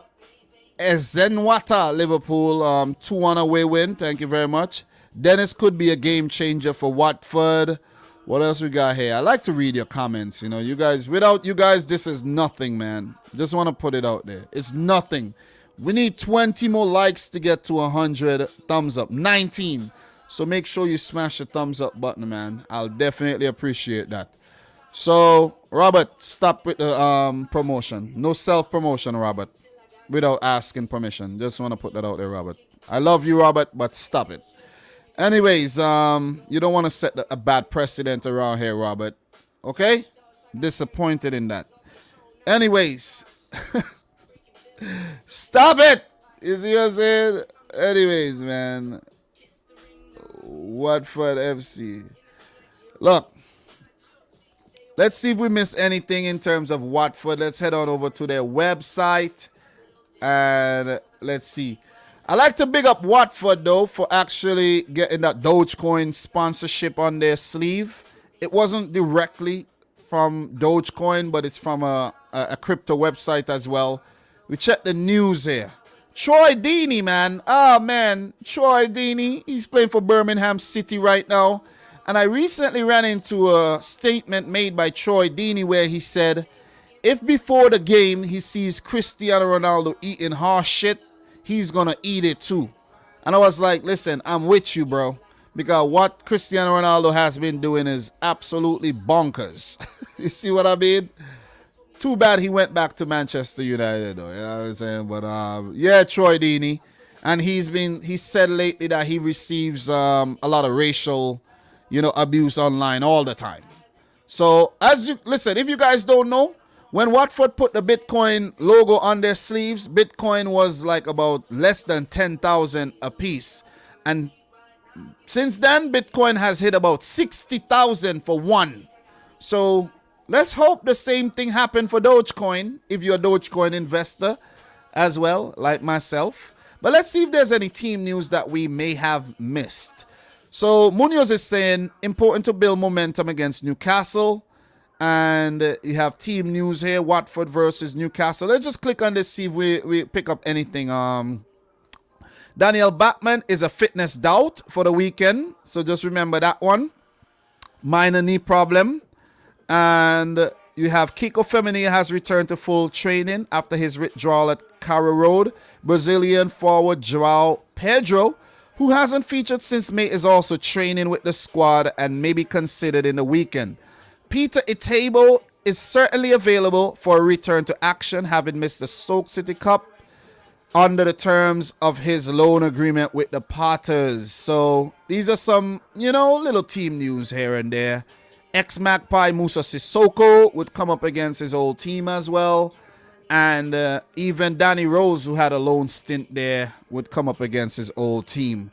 Just so you know. So not a lot of news here from Watford's end to share. So we're going to move on. We're definitely going to move on. And let's take a look at Newcastle and what's going on over there with the Magpies. Ooh. And when I say magpies, I don't really mean pies to eat. So you guys could get your mind off the pies, okay? But a lot of these websites are very, very, very similar, though. I've noticed that. Very, very similar. I think the same developers actually makes these websites, if I'm being for real, though. I think they do. Really think they do. So, I don't actually like that playlist I was listening to. Too much rapping going on there. The one I was listening to before was Harder Steel. Let's go. So, Newcastle United, man. Looking back at some memorable wins against Watford. There's not many. So, yeah, let's just state that. Let's go St. James's Park, latest. Not much going on here, man. But one thing, they are struggling with some injuries. Yeah, Callum Wilson. Yeah, they need their big man Callum Wilson back if they are to really, really compete, though. But yeah, nothing's going on at Newcastle, man. Big up to Strasbourg Steve, who's a Newcastle fan as well. Just want to shout you out. Doug, 1-1 draw. Ilias, a 1-0 to Newcastle. O'Neil Graham, big up. Dominic, big up. Love how you analyze the show. Big up, Liverpool fan. Never walk alone. Thank you very much, man. Appreciate that. So, Ice Flower going for Newcastle 1-0 win. Boring game. I think Steve Bruce reverted to his old tactics so he can get a result. Yeah, well, I like what I seen from them in terms of their counter-attacking style. No, when you have Saint Maximin and Miguel Almiron in your team who are like lightning bolts. I never said Usain Bolt, okay? I said lightning bolts. Nobody compares to Usain, okay? They could threaten. Ilias is excited about Lamptey. Yeah, me too, man. I hope he stays fit for a very, very long time. So, look, with that being said, guys, we won't stay forever here. We're going to move on, though. I told you I won't be staying long on this game. This game is not a game that anybody should actually stay long talking about. It might just be a great game, but I don't think it will be. I really don't. 2-2 draw. Might be a good game. Might. Did I give you the prediction? Yeah, 2-2 draw. 2-2 draw. So we're going to move on to another game that I really don't plan to spend very long on either. We're going to keep it moving. And that's the game between West Ham and Leeds. Let me find that game right now. Leeds United versus West Ham. I'm way ahead, right? West Ham versus Leeds United. This will be a good one. Very good one. Expect an open brand of football played by both managers. Let's see if David Moyes does something idiotic in this game again. Marcelo Bielsa, I think, is a better tactician, but I don't know why he doesn't play pragmatic football sometimes. Maybe it's not in him whatsoever to play pragmatic football, but let us see. So, look, for this game, Leeds won, Newcastle won in their last game. Fulham 0, Leeds 0 in the EFL Cup, with Leeds going on to win on penalties. So, congrats to them. They will move on to the next round. For West Ham, they lost to United 2-1 at home, but went to Old Trafford and beat United in the EFL Cup. Thank you very much, West Ham, from the bottom of my heart. Just want to put it out there. I do have a clip on that dropping a little later. Look out for the clips, guys, and keep supporting the thing. They beat United 1-0, courtesy of a Manuel Lanzini goal, man. Nice. Love it. Absolutely made my day. My Wednesday was made. So, well done. Well done, West Ham. Thank you very much, man. I was a West Ham fan when they played United, only for 2 hours, but they let me down. And I was a West Ham fan again yesterday. I did watch the game. I've been watching a lot of football lately, though. I plan to watch some football today as well. Some Serie A and some La Liga today. So, I've been keeping on top of things. Last season, West Ham did the league double over Leeds. And prior to that, they met in the EFL Championship. And the games ended in a draw. And before that, they met back in 2005 in the Championship, where Leeds did pick up a win. And wait, I'm reading that thing. Yeah, I am reading it right. Oh, I thought I was reading it wrong. But Leeds did pick up a win. So, look, Leeds had a really good record against West Ham until they came back to the Premier League, where they had not lost a single game to West Ham between 2001 and 2012. But when they met in 2020 and in 2021, they lost both games. And that's because West Ham United has been very resurgent. I don't know if they were ever surging before, like, crazy. Maybe in the days of Carlos Tevez and them. I don't even know. I don't think so. But I don't think they were surging much in the past, but it's good. It's really good to see West Ham doing well, though, and playing European football. 2 wins last season against Leeds United, who has a big gaping hole at the back of their team there in terms of their defense. They just say, hey, come on, score on us. We let Melier try to keep these balls out the back of the net. Pretty much what happens between when you play Leeds United. Bielsa, he has never beaten West Ham. 2 games against them. Has never beaten Moyes. David Moyes have a really good record against Leeds with 7 games, 5 wins, 1 draw, and a loss. So that'll be good going into this game. Leeds United, however, have a really good Premier League record against West Ham with 14 wins, 4 losses, and 4 draws. 22 matches played. You could see it right there on your screen. So the record isn't bad, but just lately, with West Ham's form, they have been the better team than Leeds United. So look, I don't want to get too deep into the insights and bore you, but I just share a few with you. Look, Leeds lost this exact fixture 2-1 last season. They've never lost consecutive home league games against West Ham in their history. West Ham won both league meetings against Leeds last season, as many victories as they've managed in their previous 28 against the Whites, with 8 draws and 18 L's. This is huge. telling you, they've not won 3 in a row against the Yorkshire side since August of 1949, about 19 years before my father himself was born, which is absolutely nuts. Leeds are without a win so far this season, drawing 3, losing 2. Only once in their history have they failed to win any of their first 6 games of a top-flight campaign, doing so in 1935, 1936, around when my grandfather was born. So, look, Leeds have conceded 5 goals in their 2 home Premier League games this season. I told you about their defense. As many as they've had in their previous 9 at Ellen Road. God damn. West Ham United defeat against Manchester United last time out ended their last 7-game unbeaten run in the Premier League, where they had won 4 and drawn 3. Since the start of last season, the Hammers have only lost consecutive league games twice, versus Newcastle and Arsenal in September 2020 and versus Newcastle and Chelsea in April. Look, man, my prediction for this game, I'm going for West Ham to thrash Leeds United 3-1, simply because Antonio will be back. From my calculation of his ban and everything, he will be back. West Ham has been playing some damn good football. David Moyes seemed like he's pulling the right strings most of the times. As long as they keep Mark Noble off the field, they'll be okay.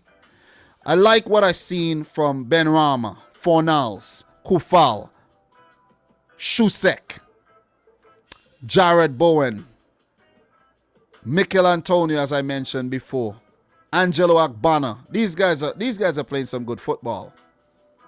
These guys are playing some good football. You know, Fabianski's a good shot stopper in goal as well.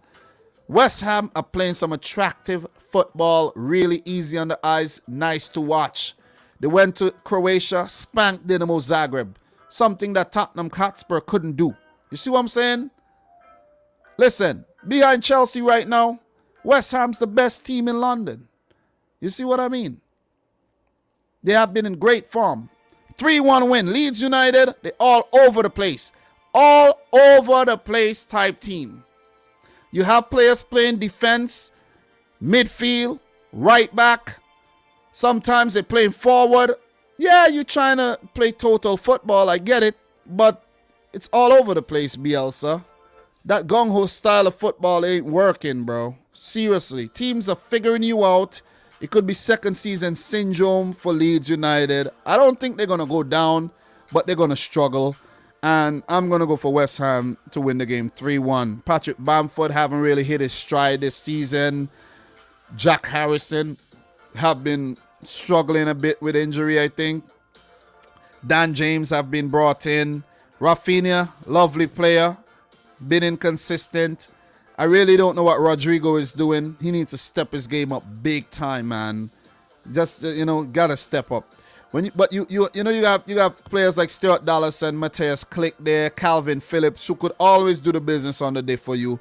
So I won't be surprised if it ends in a Leeds win, but I don't think this game is gonna draw. Any way you put it, this would be a high-scoring affair. I'm going for 3-1 in favor of the Hammers, or the Irons, as they call them sometimes. So in terms of Leeds' next game, their next game will be against Watford. Then they play Southampton. And for West Ham United, they play Rapid Vienna in the Europa League. And then they have Brentford, a London derby there, next week, Sunday.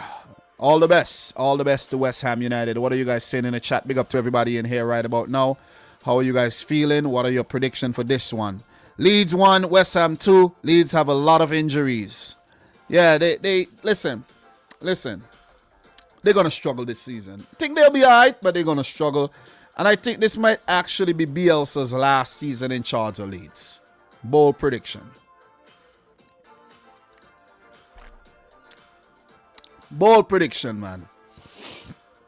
Bold prediction. What else we got here in terms of prediction? Ice Flow, I think it's going to be a 4-1. Mark my words, West Ham. I think Leeds will be relegated. You never know, Tobias. 3-1 to West Ham. Thank you very much for sharing those predictions there.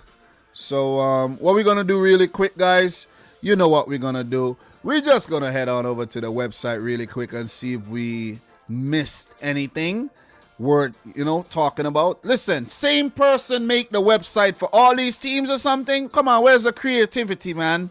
Saw Southampton with some creativity. Oh, man.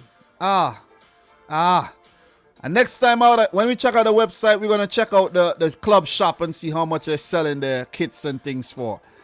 And see if we get any deals. Yeah, I said I was going to actually check it out next time, not today, okay? I don't know why I clicked that. News. Could hardly see anything on this website, but I need to zoom it, but I'll leave it like that. Marcelo Bielsa, they have improved their creative play. That's what he said. Bielsa gives injury update. Okay, so we got some injury update. These are the things we're looking for when we come to the website. Patrick Bamford will be missing this weekend, so that's something to note, okay? Diego Llorente, Robin Koch, and Patrick Bamford won't be available. So it means you're going to have makeshift defenders like Luke Ayling playing at center back. Who knows who's going to play at right back? They're all over the place right now. The head coach previously confirmed that 9 first-team players were unavailable for the trip to Fulham in the middle of the week through suspension and injuries. So this is something very key to note, and that's why I'm heading over to each website to just check out to make sure we don't miss anything. This is key. This is key. Liam McCarron signs new contract. Youth player, look for him in the future. Supporters invited to join Yorkshire Cancer Research Exercise Challenge. Big up to anything has to do with cancer research. Lost my mom to cancer 6 years ago. So, RIP to my mom, my loving mom. She was very young. So, it's a bummer. See what I mean? So, look, November broadcast selections made. I've seen some fixtures have moved around, but nothing too dramatic, just by a day and things like that. Dan James and Fulham victory. Open sessions available for Leeds United girls junior football team. So if you have a young girl who is interested in playing for the Leeds United girls team, go check him out. Okay? So look. We're going to keep it moving. And with that being said, we're going to move on to West Ham United Football Club. All right, so West Ham, let's see what's going on there. I think all the websites, most of the Premier League websites are pretty much the same layout. Pretty plain stuff going on here again. Check out the team news, see what's going on here. We have what's up? It's a great night for West Ham United. Mark Noble, bro, you need to retire already. Just retire, bro. You're a hindrance on the team. Just want to put it out there. Big time. Retire.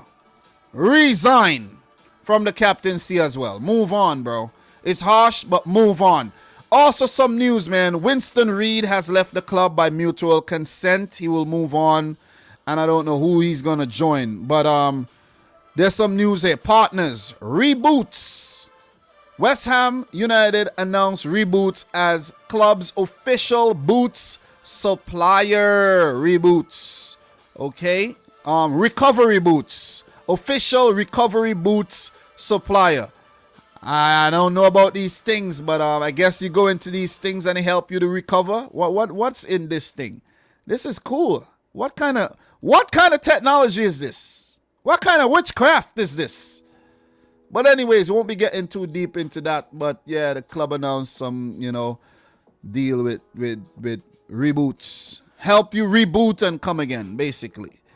So yeah, just looking through the team news. Nothing else to add. I think I did add, some good stuff there. But yeah, Kurt Zouma, you need to step your game up, bro. You should have closed down Lingard a little bit better. That's not gonna work. It ain't gonna work.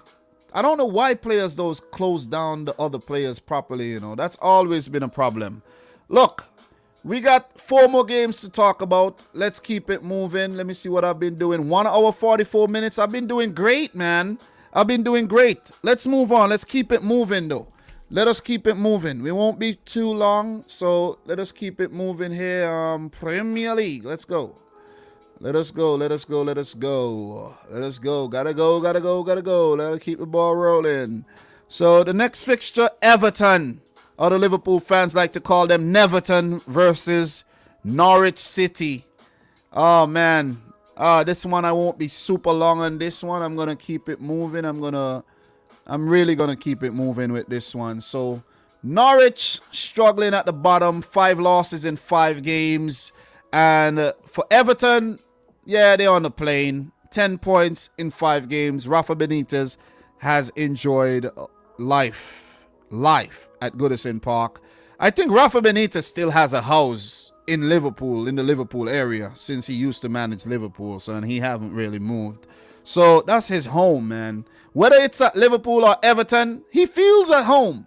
So the fans better get with it, because I think Rafa will be around for a while, unless he pulls off a Carlo Ancelotti, who's doing the absolute utmost over at Real Madrid right now. So Carlo said, hey, you want? Carlo took less than 2 seconds to take the job. It's crazy. It is crazy, man. So in the last games here, Aston Villa beat Everton 3-0. QPR defeated Everton on penalties after the game ended 2-2 in full time. Norwich lost to Watford 3-1 at home. Lost to Liverpool at home 3-0 in the EFL Cup. I don't know what's going on with Norwich City, man, but they have been absolutely goddamn awful. Just gotta put it out there. No half measures when it comes to critiquing Norwich City FC. Poor, very, very poor team in the Premier League. But when you talk about championship, oh my God, world beaters. World beaters. Okay? Anyways, let's talk. Last time these two teams met, June 2020. Everton won, Norwich 0. Norwich did beat Everton that season when they got relegated 2-0, and did beat Everton back in 2016 in the EFL Cup. So, look, for Norwich, man, against Everton, they have enjoyed some victories. 2013, a 2-1 win, and those 2-0 wins I spoke about earlier. And there's 3 draws sprinkled in. So Everton have not been great against Norwich City there. Very, very even. 18 matches in the Premier League, 6 wins for Everton, 5 for Norwich, 7 draws. Quality stuff by Norwich. If they are to take anything, positives going into this game, it will be their record. Daniel Farke against Everton, 1 win, 1 loss. Never played against Rafa Benitez before. So this is a new clash between the two managers. And it's a game that it's kind of tricky to predict, because Everton are currently going through some injury problems right now. So the backup players would need to actually step up. But the thing is, Norwich has not been that good. That's the crazy thing. So even though Everton are hampered and they're handicapped by injuries, Norwich have not been good enough to actually pick them off. Because Everton are ripe for the picking right now. They are. And I'm not sure guys like Iwobi is going to step up and put the ball in the back of the net. I think Rondon is even having some injury problems. So this one is a very, very, very tricky one to predict though. So look, what I'm going to do, I'm going to hit you with some insights for this one. And then I'm going to let you know my prediction and keep it moving though. I'm not planning on staying very long on this one. Everton have only lost 1 of their 7 home league meetings with Norwich, winning 4, drawing 2. Though it was the last time the sides met at Goodison Park in November 2019, where Norwich won the game 2-0. After winning 3 of their first 4 Premier League meetings with Everton and drawing 1, Norwich have won just 2 of their subsequent 14 against the Toffees in the competition, drawing 6 and losing 6. So they have not been good, man. They have not been good. They have not been good. You see what I mean? Norwich have earned just 6 points from their last 72 available away from home in the Premier League, winning 1, drawing 3, and losing 20, and are winless in 14 on the road since beating Everton in November of 2019. Norwich have been the epitome of a very bad Premier League team, a yo-yo club, up and down we go. Okay? Kind of seesaw type club. I don't see nothing but an Everton win here. Norwich would have to prove me wrong. I don't see nothing but an Everton win. I'm going for 2-1 to Everton despite them having their injury woes. I'm not convinced by Norwich. Even in the cup game against Liverpool where they could have actually fought, they were just inept in the final third. The manager seemed devoid of ideas. And I think the Premier League this season is going to be a hell of a ride for Norwich City, where they might actually be relegated by Christmas if things continue going the way they're going. 5 games, no points. Rafa Benitez, man, look, even if he's going to come up short-handed in terms of players, he'll be very defensive and he'll at least squeeze out some type of draw or something. And we know Everton still have some dangerous players in their team. 2-1 win for Everton FC. 2-1, and I'm going to keep it moving. Everton will play Man United next at Old Trafford. That's a winnable game. Once you play Man United at Old Trafford, it's winnable. It is winnable. Norwich City, their next game is against Burnley at Turf Moor. That's also a winnable game. I'm going to be fair. I might actually predict a Norwich win here. You see what I mean? But big up to everybody in the chat right about now. Big up to Mike who says, thank God, dog. I also ran into this article. Thank you very much for sharing this, dog. I forgot to actually share this one. But also in the Watford versus Newcastle game, we will be having the first overseas referee in Jared Gillett, the Australian from the A-League. Thank you very much for sharing this one. I did have it, but it just slipped through the cracks, though. Definitely slipped through the cracks. Let me see if I actually have anything else fun to share with you on the Premier League before we move on. I did share some good things with you guys today, though, but yeah. I did saw a little highlight clip of Nemanja Matic kicking West Ham's right back Vladimir Kufal in his balls. See what I'm saying? You're messing with the man's testosterone production there, so you got to watch yourself, man. Stop it! Stop it! Listen, I even ran into a little thing, Martin Derone, who says on his Twitter, who says, I bet Messi will never have to deal with this, where Martin Derone went into the Atalanta shop and no one noticed he was there. You see what I'm saying? That one is funny. That one is definitely funny, though. So, look. Ain't got nothing else to share with you. Yeah, I think I touched on most things. But yeah, I just ran into the Jared Gillett article here.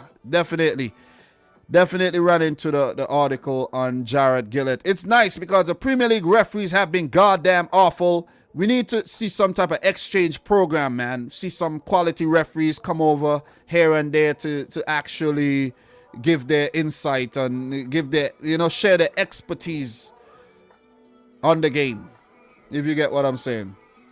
So, look, what are you guys saying in terms of the prediction? Norwich 1, Everton 1, Everton 3, Norwich 0. Demari Gray will probably be important. Good point. Everton 2, Norwich 0, says Doug. Do appreciate that prediction. Mike is saying Everton 3, Norwich 1. Norwich are trash. Defensively, they are shockingly bad. But my boy Pookie will get the goal, of course. Finland GOAT. Yeah, Pookie is definitely very good in front of goal. But he needs the service. I think if Pookie was on the field against Liverpool in the EFL Cup game, it might have been a different story, though. Steve coming in with 2-0 prediction here for Everton FC. And what we're going to be doing right now, guys, we are definitely going to check out what the Evertonians, the Toffees, are looking like in terms of their website. Any team news, we're going to get it directly from their website, okay? So let's move on to the website. I think I'm doing well in terms of my progress here. Enter website. Oh, this is a cool little website. Alan, advertising the third kit and all. Weird-looking third kit. But news. First team news. Let's see what's going on here. Accept the cookies. Getting me hungry. Duncan Ferguson quiz. Townsend aiming for another level with Everton. Townsend have been a bright spot. Definitely a bright spot. Everton versus West Ham United now on general sale tickets. What does the paper say? What else we got? Colombian. Yes, this is the big news we have to touch on. James Rodriguez, the laziest player in the history of the European game, has moved from Everton to Al Rayyan in Qatar, where Laurent Blanc is the manager over there. The 30-year-old Colombian international moves to the Middle East after 12 months at Goodison Park.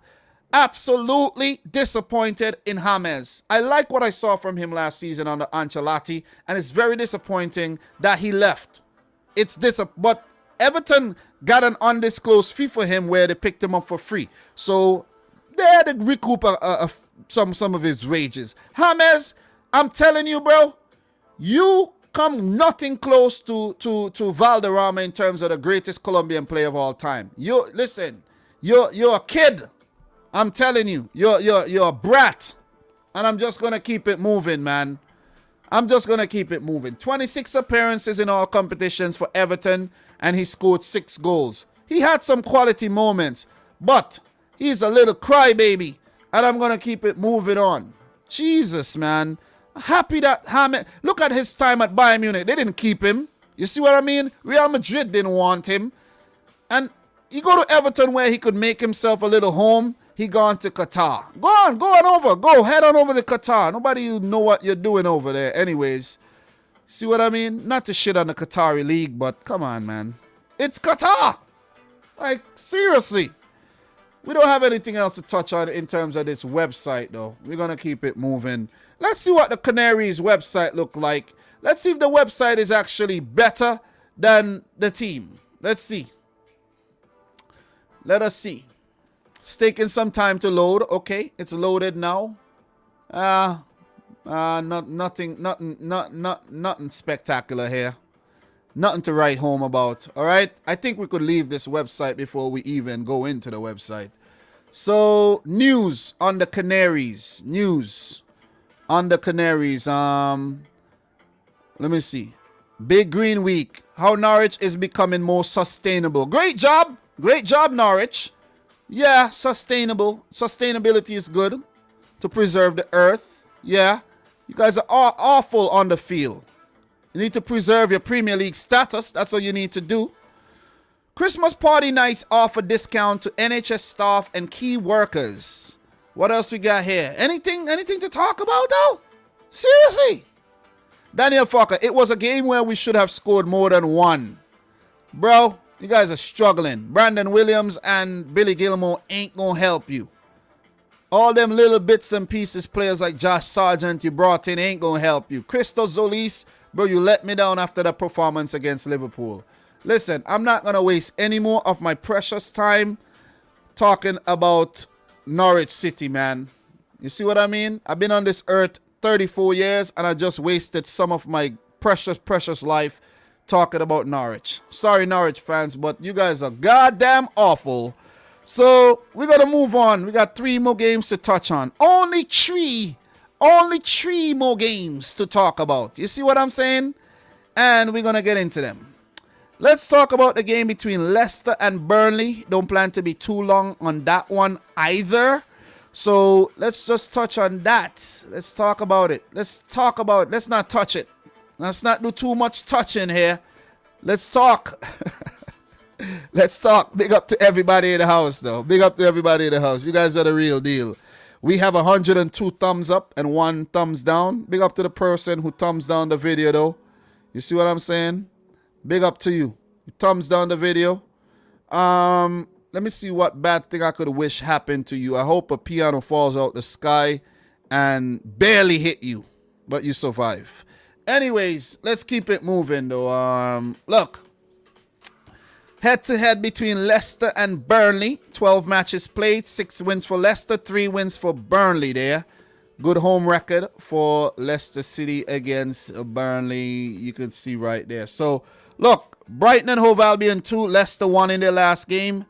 And Leicester defeated Millwall 2-0 in the EFL Cup. For Burnley, they lost to Arsenal, but smashed Rochdale in the EFL Cup 4-1, courtesy of 4 goals by J. Rodriguez. Oh, God. Let me drink some water. And that other person who just disliked the video, I hope a freaking trombone falls out the sky and fall on your head. Guys, I'm only kidding, no. I don't wish anything bad for anybody. You know what I'm saying? But don't dislike the video. Come on, you could do better than that. I'm here dressed in my nice suit. It ain't no Versace suit or anything.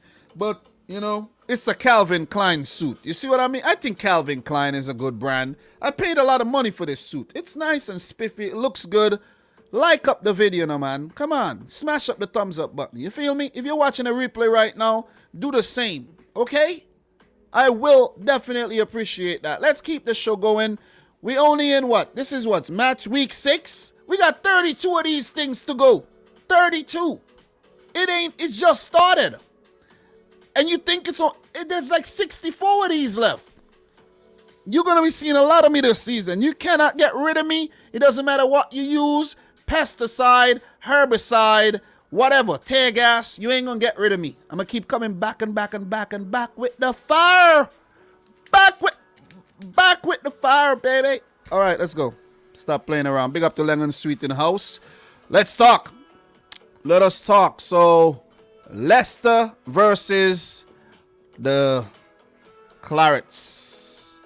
Burnley. Burn, baby, burn. You guys are not burning at all. Your name is Burnley, but you're not burning. Nothing's burning. Yeah, a little spot there in the EFL Cup. But last season, Leicester defeated Burnley 4-2 at home, and the return leg was a 1-1 draw. Burnley, however, have enjoyed 3 victories against Leicester dating back to 2016, where they picked up a 1-0 win in 2017 at home, another home win in 2018, and another home win back in 2020. So their best results are at home, and they managed to pick up a draw at the King Power back in 2018. So if they are to actually get something, it's not this game. It is not this one. But Leicester have not been playing good football, though. I just want to put it out there. Lackluster so far. Brendan Rodgers, you need to get your act together. Leicester 12th. Last season, Leicester were probably on top of the table. For Burnley, they're 19th. We know that's Burnley region. They might end the season in 16th or 17th, but we know that's Burnley region. But they have had a lot of positives to take from that EFL Cup win. Jay Rodriguez. I would actually start Jay Rodriguez in this game. Like, how would you drop a man coming off of 4 goals just because, what, Chris Wood, who hasn't really been scoring this season? What, for Ashley Barnes? Listen, I'm going to play Jay Rodriguez. I'm going to definitely play Maxwell Cornet, who was the man. You see what I'm saying? He was the man. I think Maxwell Cornet deserves man of the match. But you can't give it to him because a man scored 4 goals. You got to give it to him. You see what I'm saying? So, a lot of positives to take from that win for Sean Dyche, who recently signed a brand new contract extension as well with the Clarets. So, Burnley, very progressive, man. I like what they're doing in terms of their recruitment, bringing in Cornet, bringing back Aaron Lennon. A little diversity in the thing. You see what I'm saying? I really like that. I like that. It's commendable. It's commendable. Big up to the boy Alan Pace, who I think is actually... He might be responsible for some of this. The American investor who, you know, they came over and invested in Burnley. But for Leicester City, though, haven't been their best start. I think Tillemans have been very poor. Maybe all these transfer links is getting to his head. But he has been poor this season so far. Maddison has not been playing good. I think Brendan Rodgers is missing a trick with his selection. I want to see Daka involved more from the start. I want to see Iheanacho, Lookman, these guys involved more from the start. A positive is that Johnny Evans is now fit again. And it might actually help him because it'll help them because Soyuncu has been goddamn awful this season. I don't know what has gotten into Soyuncu. You see what I mean? So, look, this one is not a difficult one to predict, in my opinion. And look, let me just hit you with some quick insights before we move on. And then I'll let you know my prediction here. Don't want to be too long-winded on this one. So, Leicester City, Burnley. Leicester are unbeaten in their last 10 league games against Burnley, winning 6 and drawing 4 since a 1-0 loss in the championship in November of 2007. So at home, they've been awesome against Burnley. Burnley have won just 3 of their 12 Premier League meetings with Leicester, drawing 3, losing 6. Drawing 3, losing 6, with all 3 such victories coming at Turf Moor. I did mention that one already. Listen, man, Burnley have already dropped a league high 8 points from winning positions in the Premier League this season. Only the top 2 sides, Chelsea and Liverpool, have opened the scoring in more of their games than the Clarets in the division this season. So Burnley, game management is needed. Game management. Ben-Mee, Tarkowski, Nick Pope, y'all up your game. You see what I'm saying? Lowton, Westwood, all them guys, you guys don't even know who they are. They need to up their game as well. Listen, I'm going to keep it short, keep it sweet. I think Leicester's going to win this one 2-0. 2-0. 2-0 win for Brendan Rodgers and Leicester City at the King Power.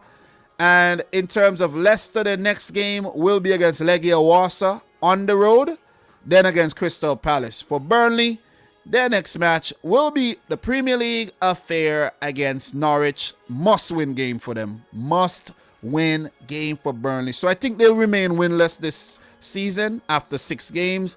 And for Leicester, they will pick up their 3rd win, go up to 9 points. What are your thoughts in the chat? Let me know. And then we move on where we have 2 more games to touch on. The games between Chelsea and Manchester City and Man United versus Aston Villa. We're going to leave the best one for last, the Chelsea versus City game, where I have a prediction, and stick around to hear what I think about that one. So, look, Chase Athletics, thank you very much. Everything usually starts with Ndidi, the bus stop. Ndidi haven't even been at his best, in my opinion. Disciplinary issues, and gotta up his game.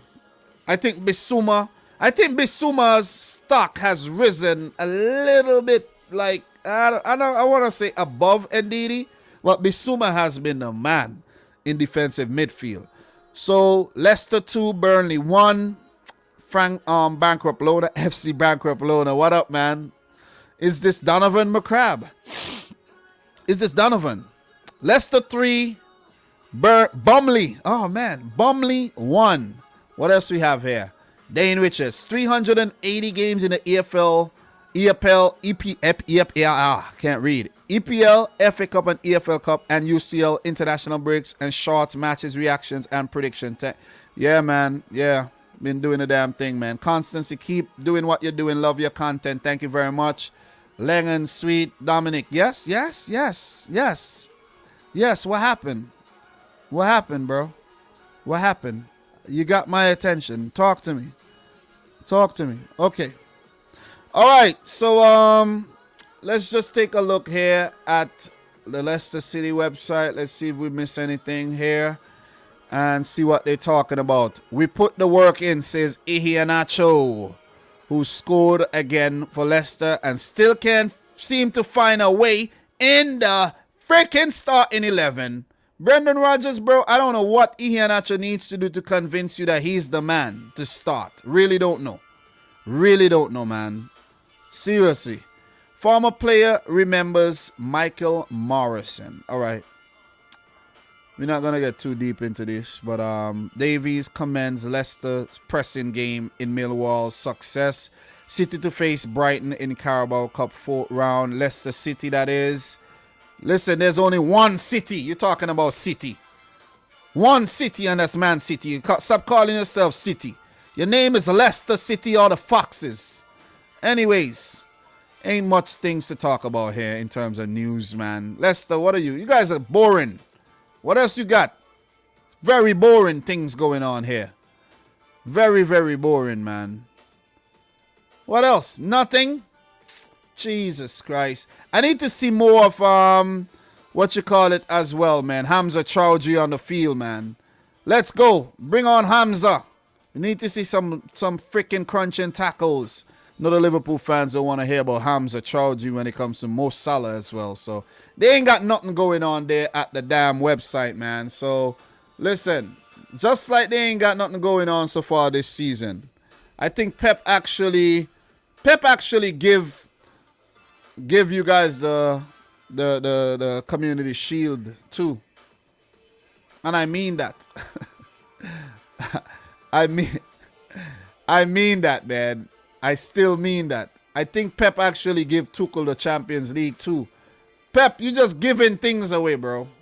You're just giving it away. You give away the FA Cup as well. You're giving everything away. Should have won everything last season. And this is just my build-up to the Man City-Chelsea thing, okay? So, Dyche, it has given me something to think about. Boss Sean Dyche looks ahead to Saturday's trip to Leicester City. See what else they have here. Vacancy, lead academy physiotherapist. So if you know any physiotherapists out there, head on over to Burnley. There's a lot of vacancies at the club. You see that disability supporter, liaison officer. Just go check out. They have a lot of this stuff there, vacancies. They have a lot of vacancies on the team too, if you ask me. Need more signings, man. Pretty boring stuff going on here at freaking Burnley, if you ask me. So what we're going to be doing, guys, we're going to be moving on back to the Premier League website, where we're going to be touching on Man United versus Aston Villa. This one promises to be a very, very entertaining fixture, seeing that if we manage to see Leon Bailey come off the bench or even start this game, it could be a show. You see what I'm saying? It could be Sting 2021. The Jamaican fans would understand what I'm talking about. But yeah, man, United versus Villa. Listen, this one is going to be a hell of a game. It's going to be a hell of a game. I like what I see from Villa. United, we know, a very mercurial team. Anything could happen. When it comes to United, absolutely anything could happen. Anything. West Ham 1, United 2. Man United 0, West Ham 1. I told you, anything could happen. Anything.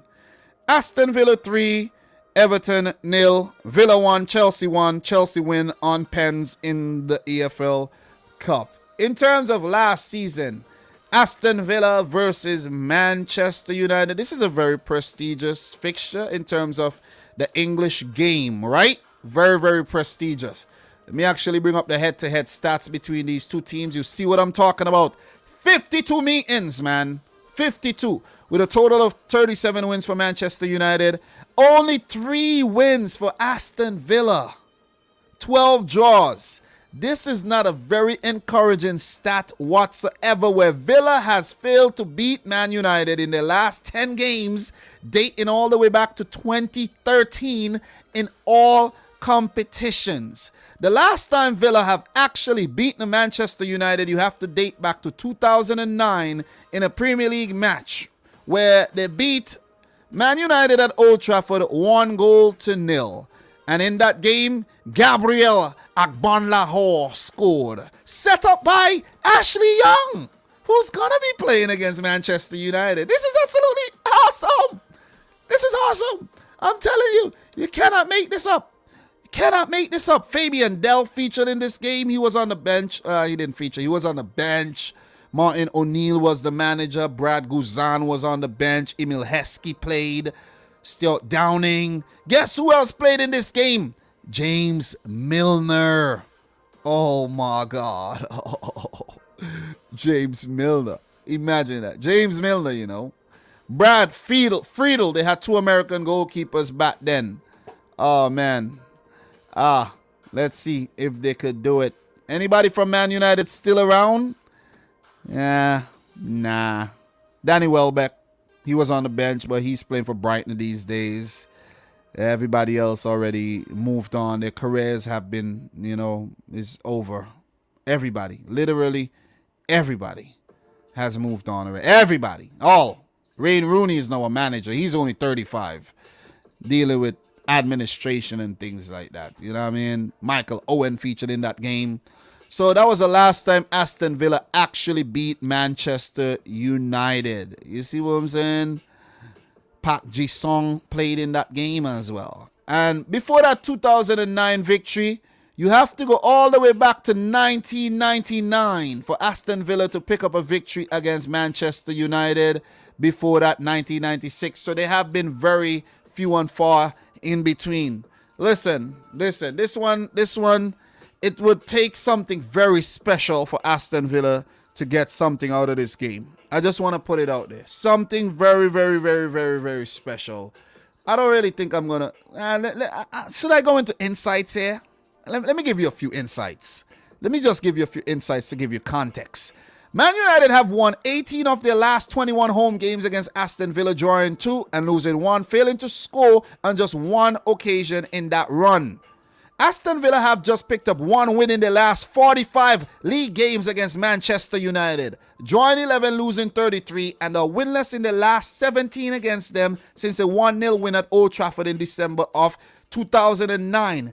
In Premier League history, no side has won more games against an opponent than Manchester United's 37 victories against Aston Villa. This is as one-sided as they get. Very, very one-sided as they get. And my prediction for this one, even though United are at home and they will give the opponent a chance to win the game, and they have Ole Gunnar Solskjaer in charge of the team who knows what he'll do, I fancy United winning the game 2-1, simply on the strength that they do have Cristiano Ronaldo, who's going to take advantage of Aston Villa's very, very, let's say, hot and cold defense with Tyrone Mings in there. Tyrone Mings, I'm going to predict something controversial is going to happen in this game. Either Tyrone Mings is going to get sent off, or he's going to pull somebody down in the box and he's going to give away a penalty or something. But yeah, something like that is going to happen in this game. I like to take the time to big up Matty Cash as well. He has been playing some really good football. He is in the process of getting his Polish passport, so he could play for Poland very, very soon. Not in October. He wasn't called up, but maybe in November or in the future. So he could actually play at a World Cup if Poland qualifies. Whereas if he tries to play for England, I don't know, he might get a call up. But there's like 10 right backs waiting. You see what I mean? Including James Milner, who does play at right back too. I think James Milner might have retired from international football. That'll save you, Matt Cash. But they've been playing some good football. You see what I mean? The last game there with against Everton with Leon Bailey coming off the bench and just basically winning the game for Aston Villa in the space of about 15 minutes. You know what I'm saying? Really good goal. One of the goals. I think that should give goal of the month in terms of the Premier League goal of the month. They've looked bright. They have depth. Bertrand Traore. You have Anwar El Ghazi. There's Danny Ings. There's Ollie Watkins. And there's a youngsters like a Chukwuemeka and the Ramsey brothers. They have talent. They have Buendia. New signing. Emi Martinez in goal. Rock at the back. But could they keep Cristiano Ronaldo, Mason Greenwood, Paul Pogba, Bruno Fernandes, not Jadon Sancho? They'll manage to keep him quiet. And the rest. I think even if United plays Fred and Scott McTominay in the middle, they're going to win the game. 2-1. 2-1. I think Rafael Varane and Harry Maguire might have a boo-boo, let in a goal. De Gea, hero for the last game against West Ham. He might have a good game, have to pull off a few big saves. But, yeah, I'm going for United, unfortunately, to win the game 2-1. You see, guys, listen, as much as I don't like United, I'm not biased at all. So, FC Bancroft Loader 5-2 over Villa. Michael 3-1. Man United, no 2-1 before Aston Villa as well. So, Harsha Vardan, been watching your vids for 2 years now. Thank you very much, man. Appreciate the love. We have Man United 4, Aston Villa 1. Ronaldo to score 2 or 3. Constancy, I really hope Man United will lose this game. Oh, man. Doug, yeah, they're not going to lose, bro. Man United 3, Aston Villa 1. Yeah, they're not losing. They're not losing. Individual brilliance coming in clutch for United again. Yep. Well said. What else we got here, man? Look at your comment. Okay, Stones and Laporte out for 2 weeks. Are you worried? As PSG, Liverpool, and Chelsea. Not worried. It is what it is. I'll let you know my thoughts on the Chelsea game pretty soon, bro. Giving a prediction 2-1 to Leicester over Burnley. I'll let you know my prediction very soon. Sancho overrated. Man United fans said he's better than Ferran Torres. Well, according to most people, they will give it to Sancho over Ferran Torres. But if you look at the numbers in the Premier League, it will be Ferran Torres.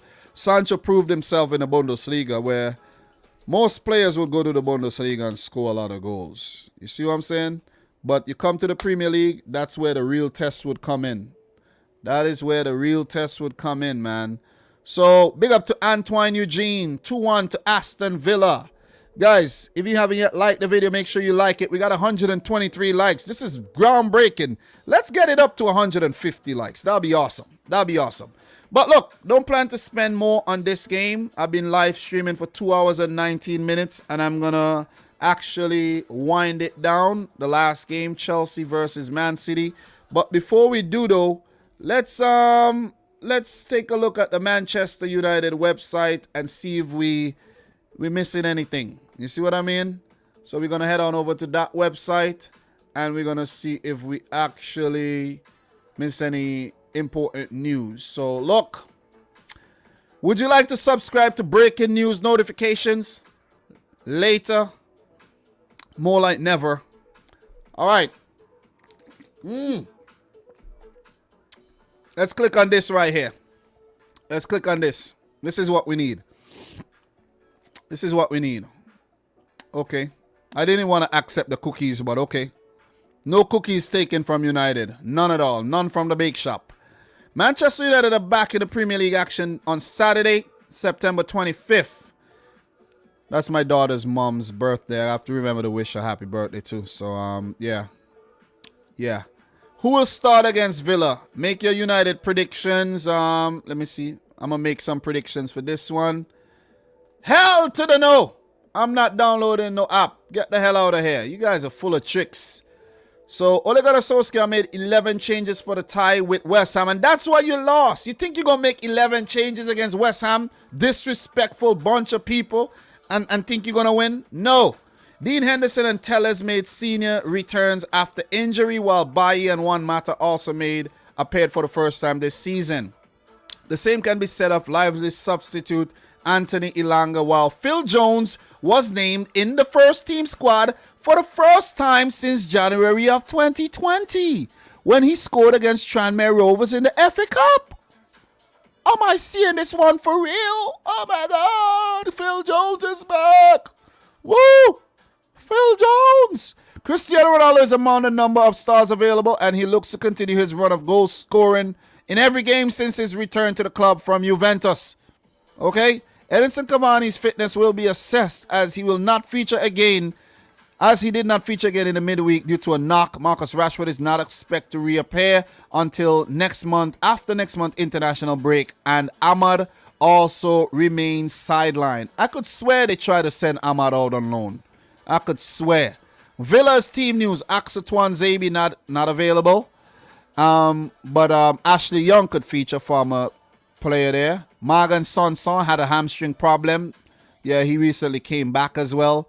While recent recruit Leon Bailey is a doubt with a quad issue. I want Leon Bailey to play here. I really want Leon Bailey to play.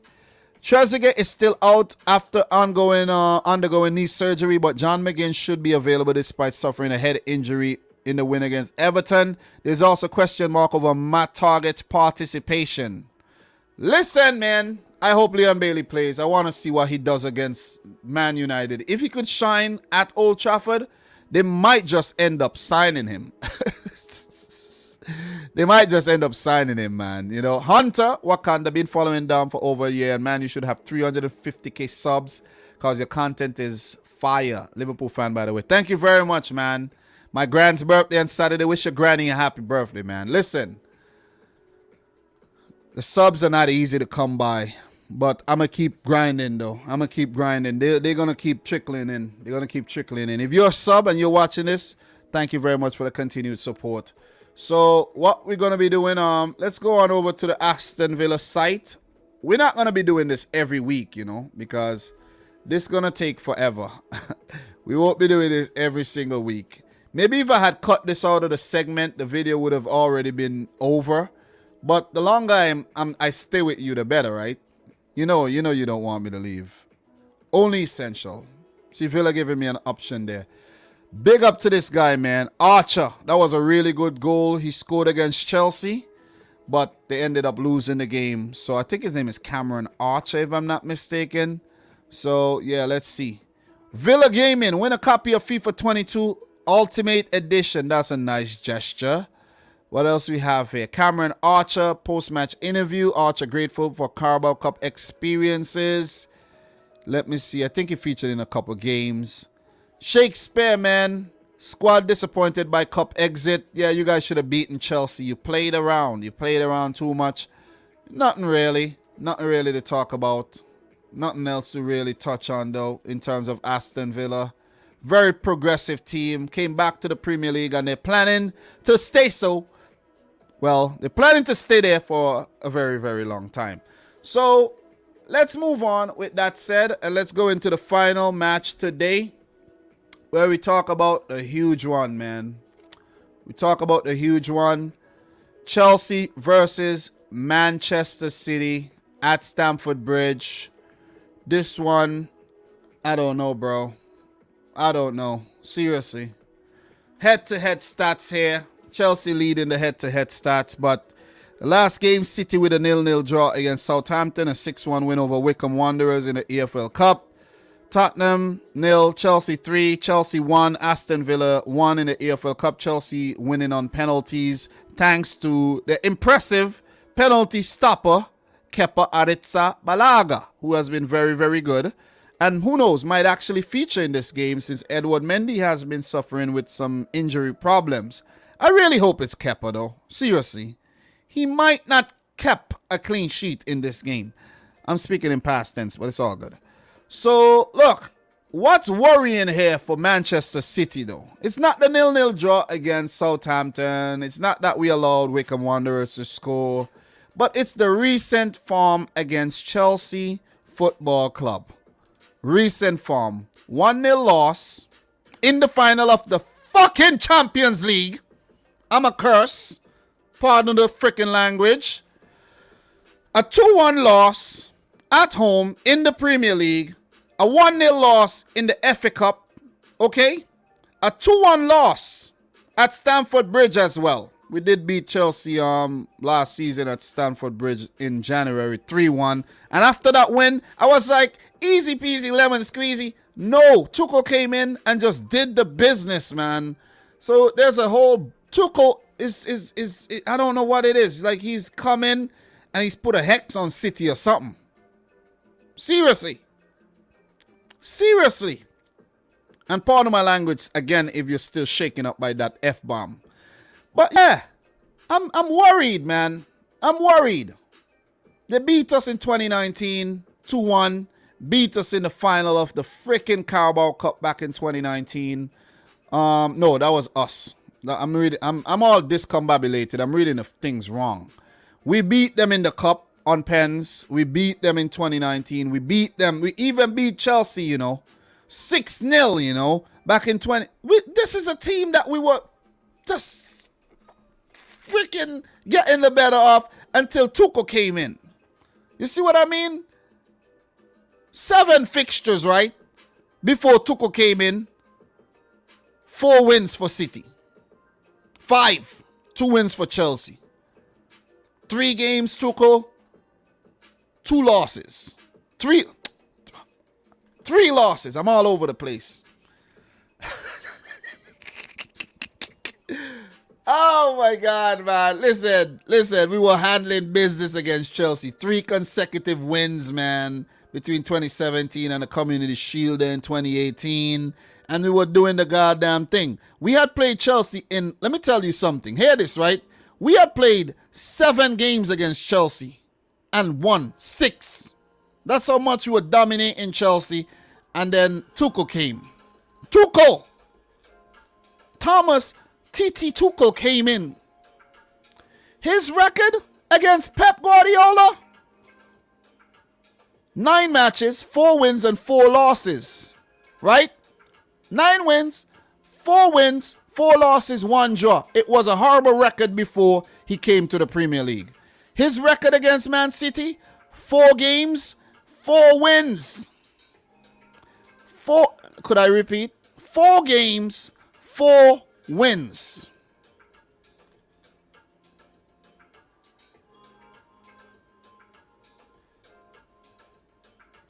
All right.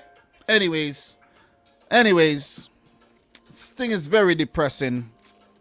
Very, very depressing. Very depressing as a City fan, reading this stat. Pep Guardiola, not a great record against Chelsea. 20 games, 8 wins, 3 draws, 9 L's. 9 L's. 9. All-time Premier League record, 48 games, 27 wins for Chelsea, 14 for City, 7 draws.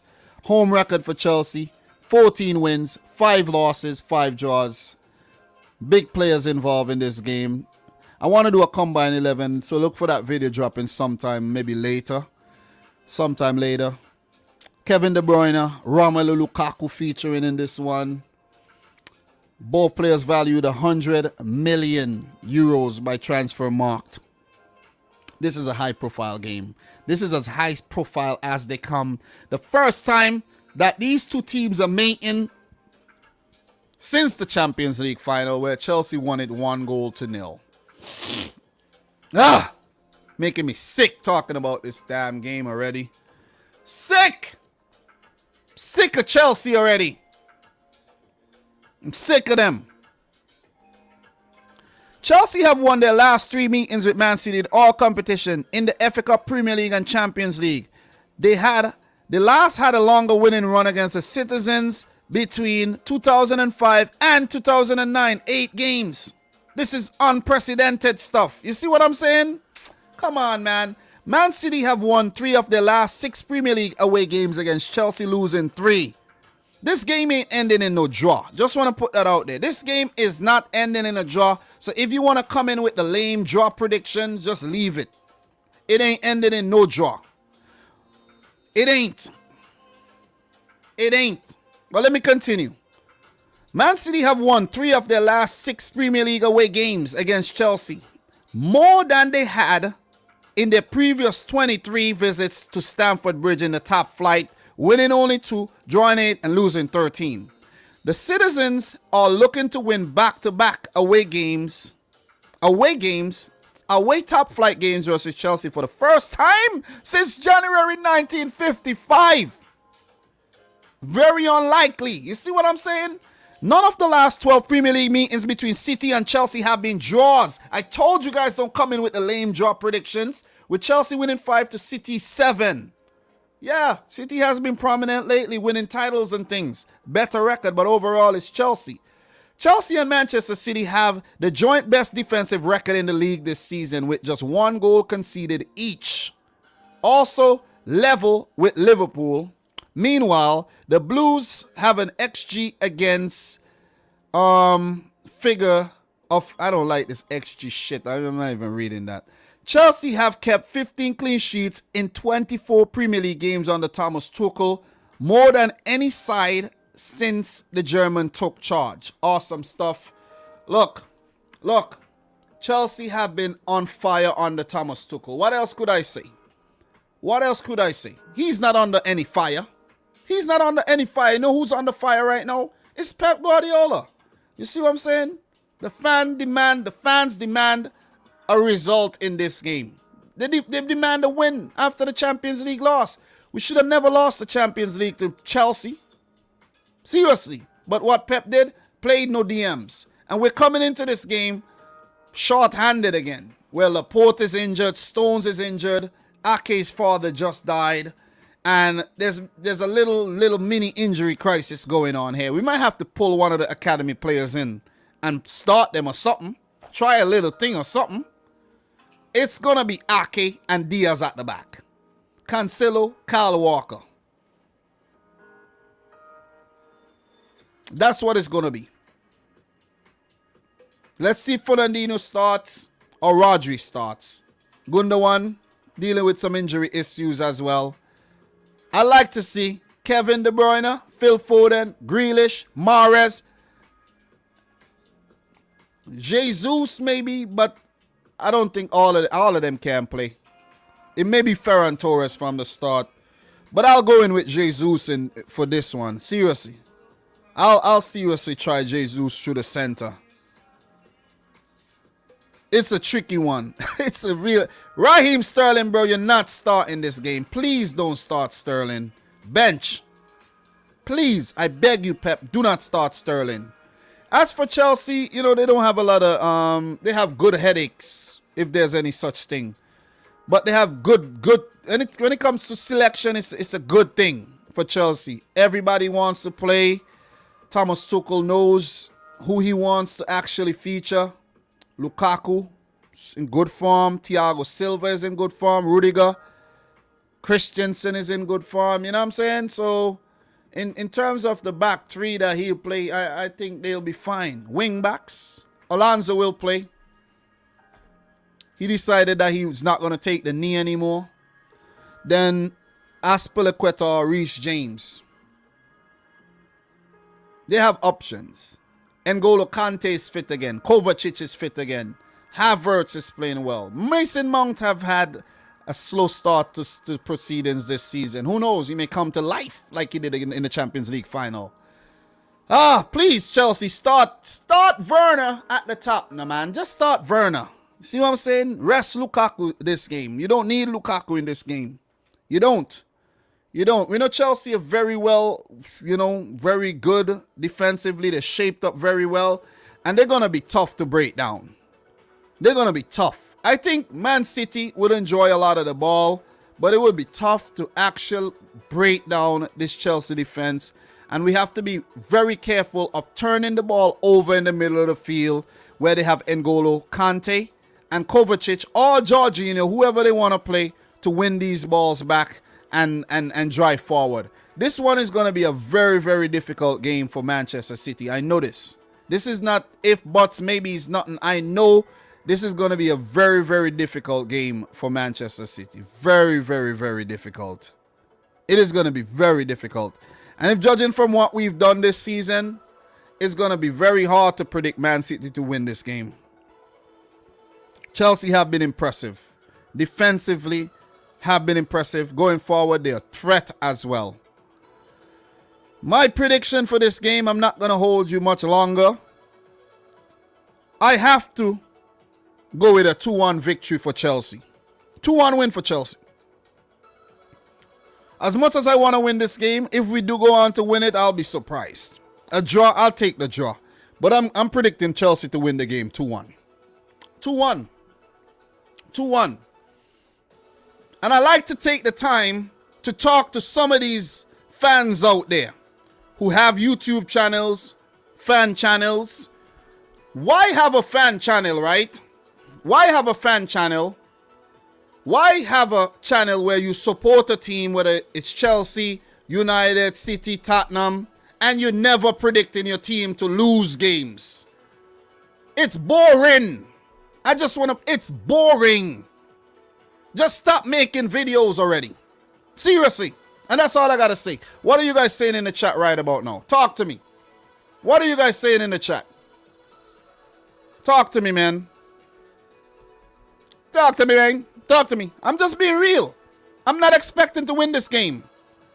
I will be delusional if I think that City are going to beat Chelsea in this game. We have the capabilities to do so, but let's do so. You see what I'm saying? Let's not talk about doing so. Let's do so. You feel me? Let's do it. Let us do it. So, look. Chelsea, see the website here. And in terms of news, just interested in the news so far. Extra time with Edward Mendy, Lukaku on the next steps for football in tackling discrimination and the importance of, let's read this, of making a statement. Lukaku in his fight against racism. Bro, it's a very hard fight. It's still going on in Italy, in France, Spain, wherever you think. England, all over the place. It ain't going nowhere. It ain't going nowhere. See what I mean? You guys could fight all you want. There's always some idiots out here who's going to spoil everything.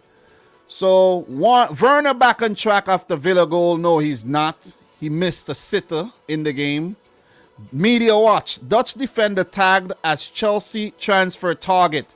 Conor Gallagher praised. Ooh. Ooh. Who is that defender, though? Who is that defender? Let's find out. Let us find out. It's De Ligt. I did see that news, man. Whatever. Let's keep it moving. Let's keep that one moving. I don't even want to talk about that. Don't want to talk about Delict. Seriously. Malmo and Juventus ticket news. Could watch the full highlights to the Carabao Cup game there. Chelsea, yeah. Saul had a better game.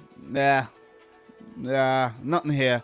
Nothing really to talk about in terms of the Chelsea website. Nothing fun in terms of any news that we don't already know about. If you have anything else to share, please share it. But yeah, some of you guys are probably like, God damn, I can't believe Dom actually just predicted a City loss. Oh man, I do it all the time. All the time.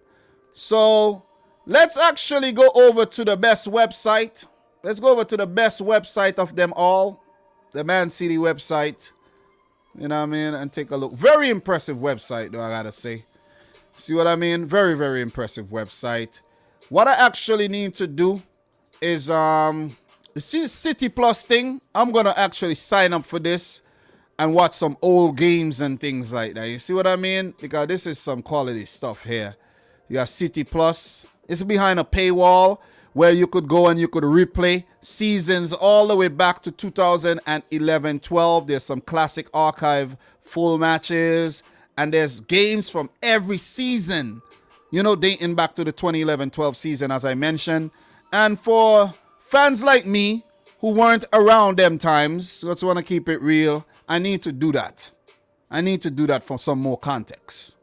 One thing about me, you're gonna get some honesty here. I could also watch the academy play and all of that. So I need to do that in my spare time. Watch a game here and there. You see what I'm saying? Watching Kolarov bend them in the back of the net and things like that. Mario Balotelli and all of that. So yeah, man.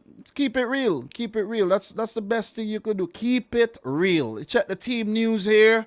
You see if we find anything in terms of anything interesting in the news. But yeah, the City media team is always busy, man. Always busy getting the content out there. I just wish the fans would support the fan channels the way they support the City media channels. Just want to put it out there. City fans, support the fan channels, man. Support them. You see what I mean? The views are very, very appalling. Anyways, yeah, ain't nothing else to really touch on here. The injuries, there's injuries in the club right now. They're just talking about the youngsters and all of that.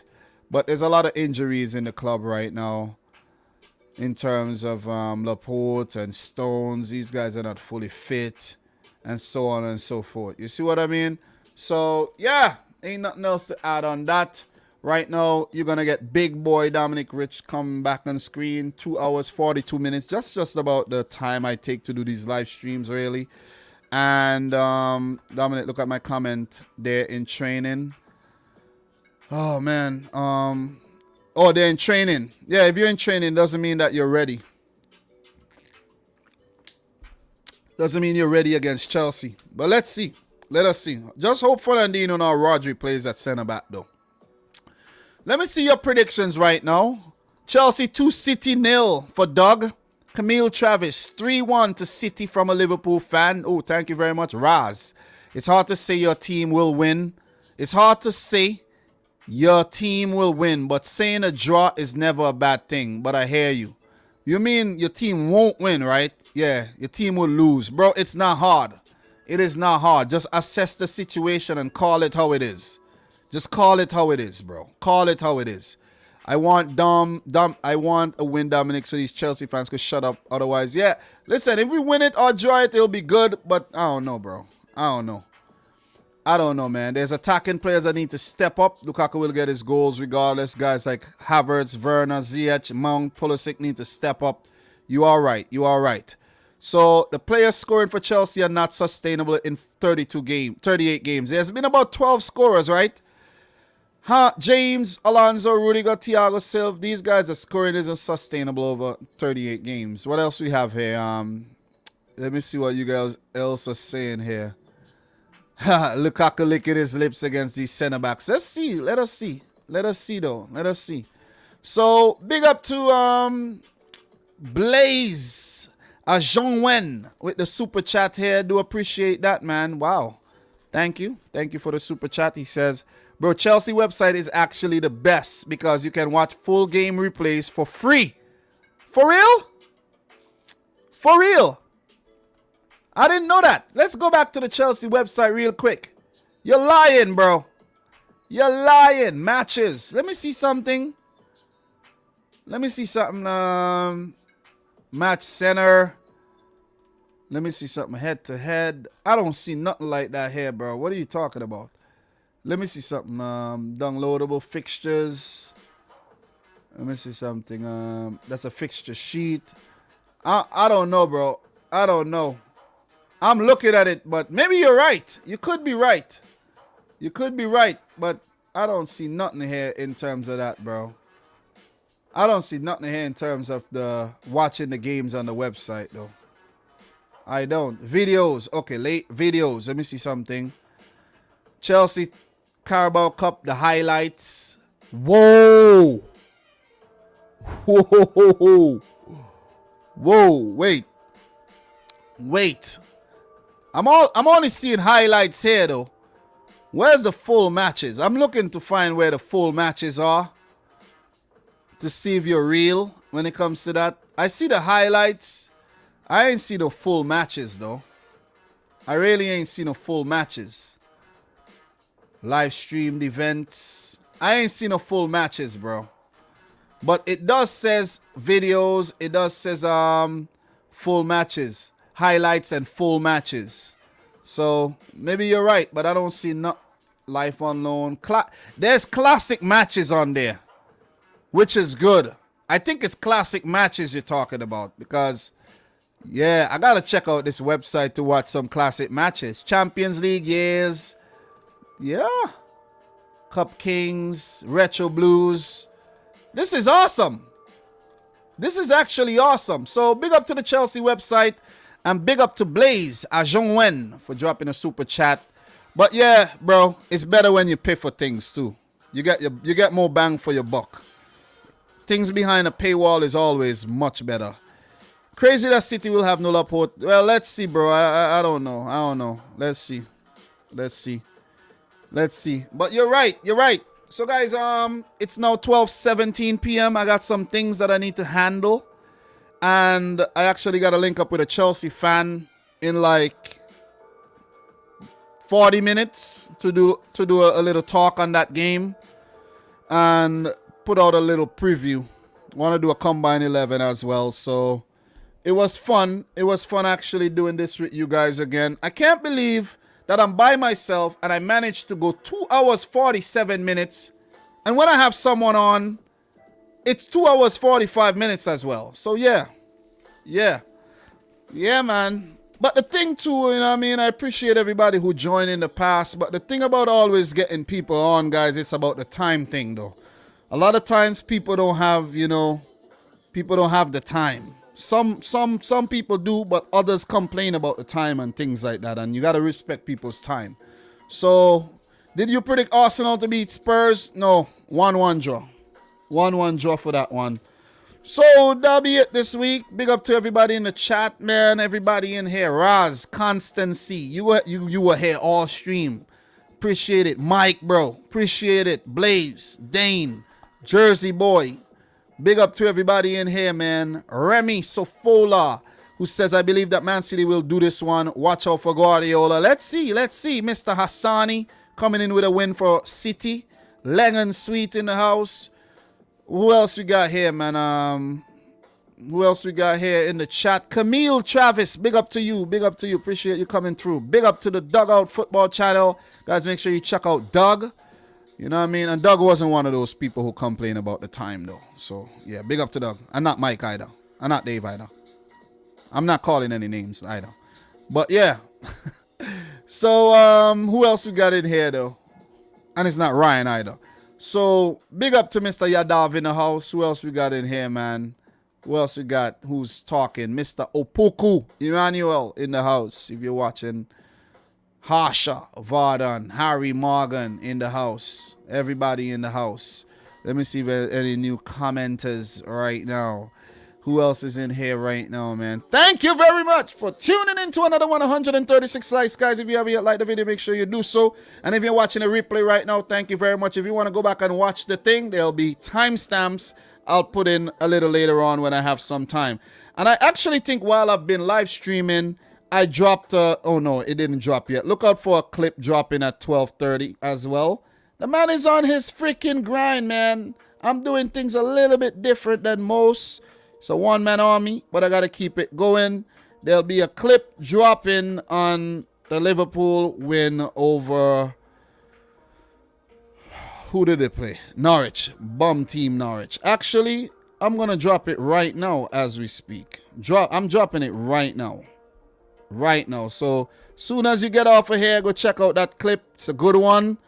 And I will appreciate that. So, thanks to the Liverpool fans, very passionate fans, for the continued support on the channel. I really appreciate you guys. I'm hoping to have more Chelsea fans on board. More City fans, if we could actually find them on board. You see what I mean? More Arsenal. I don't think the Tottenham fans would want to hear what I have to say because it ain't nothing good.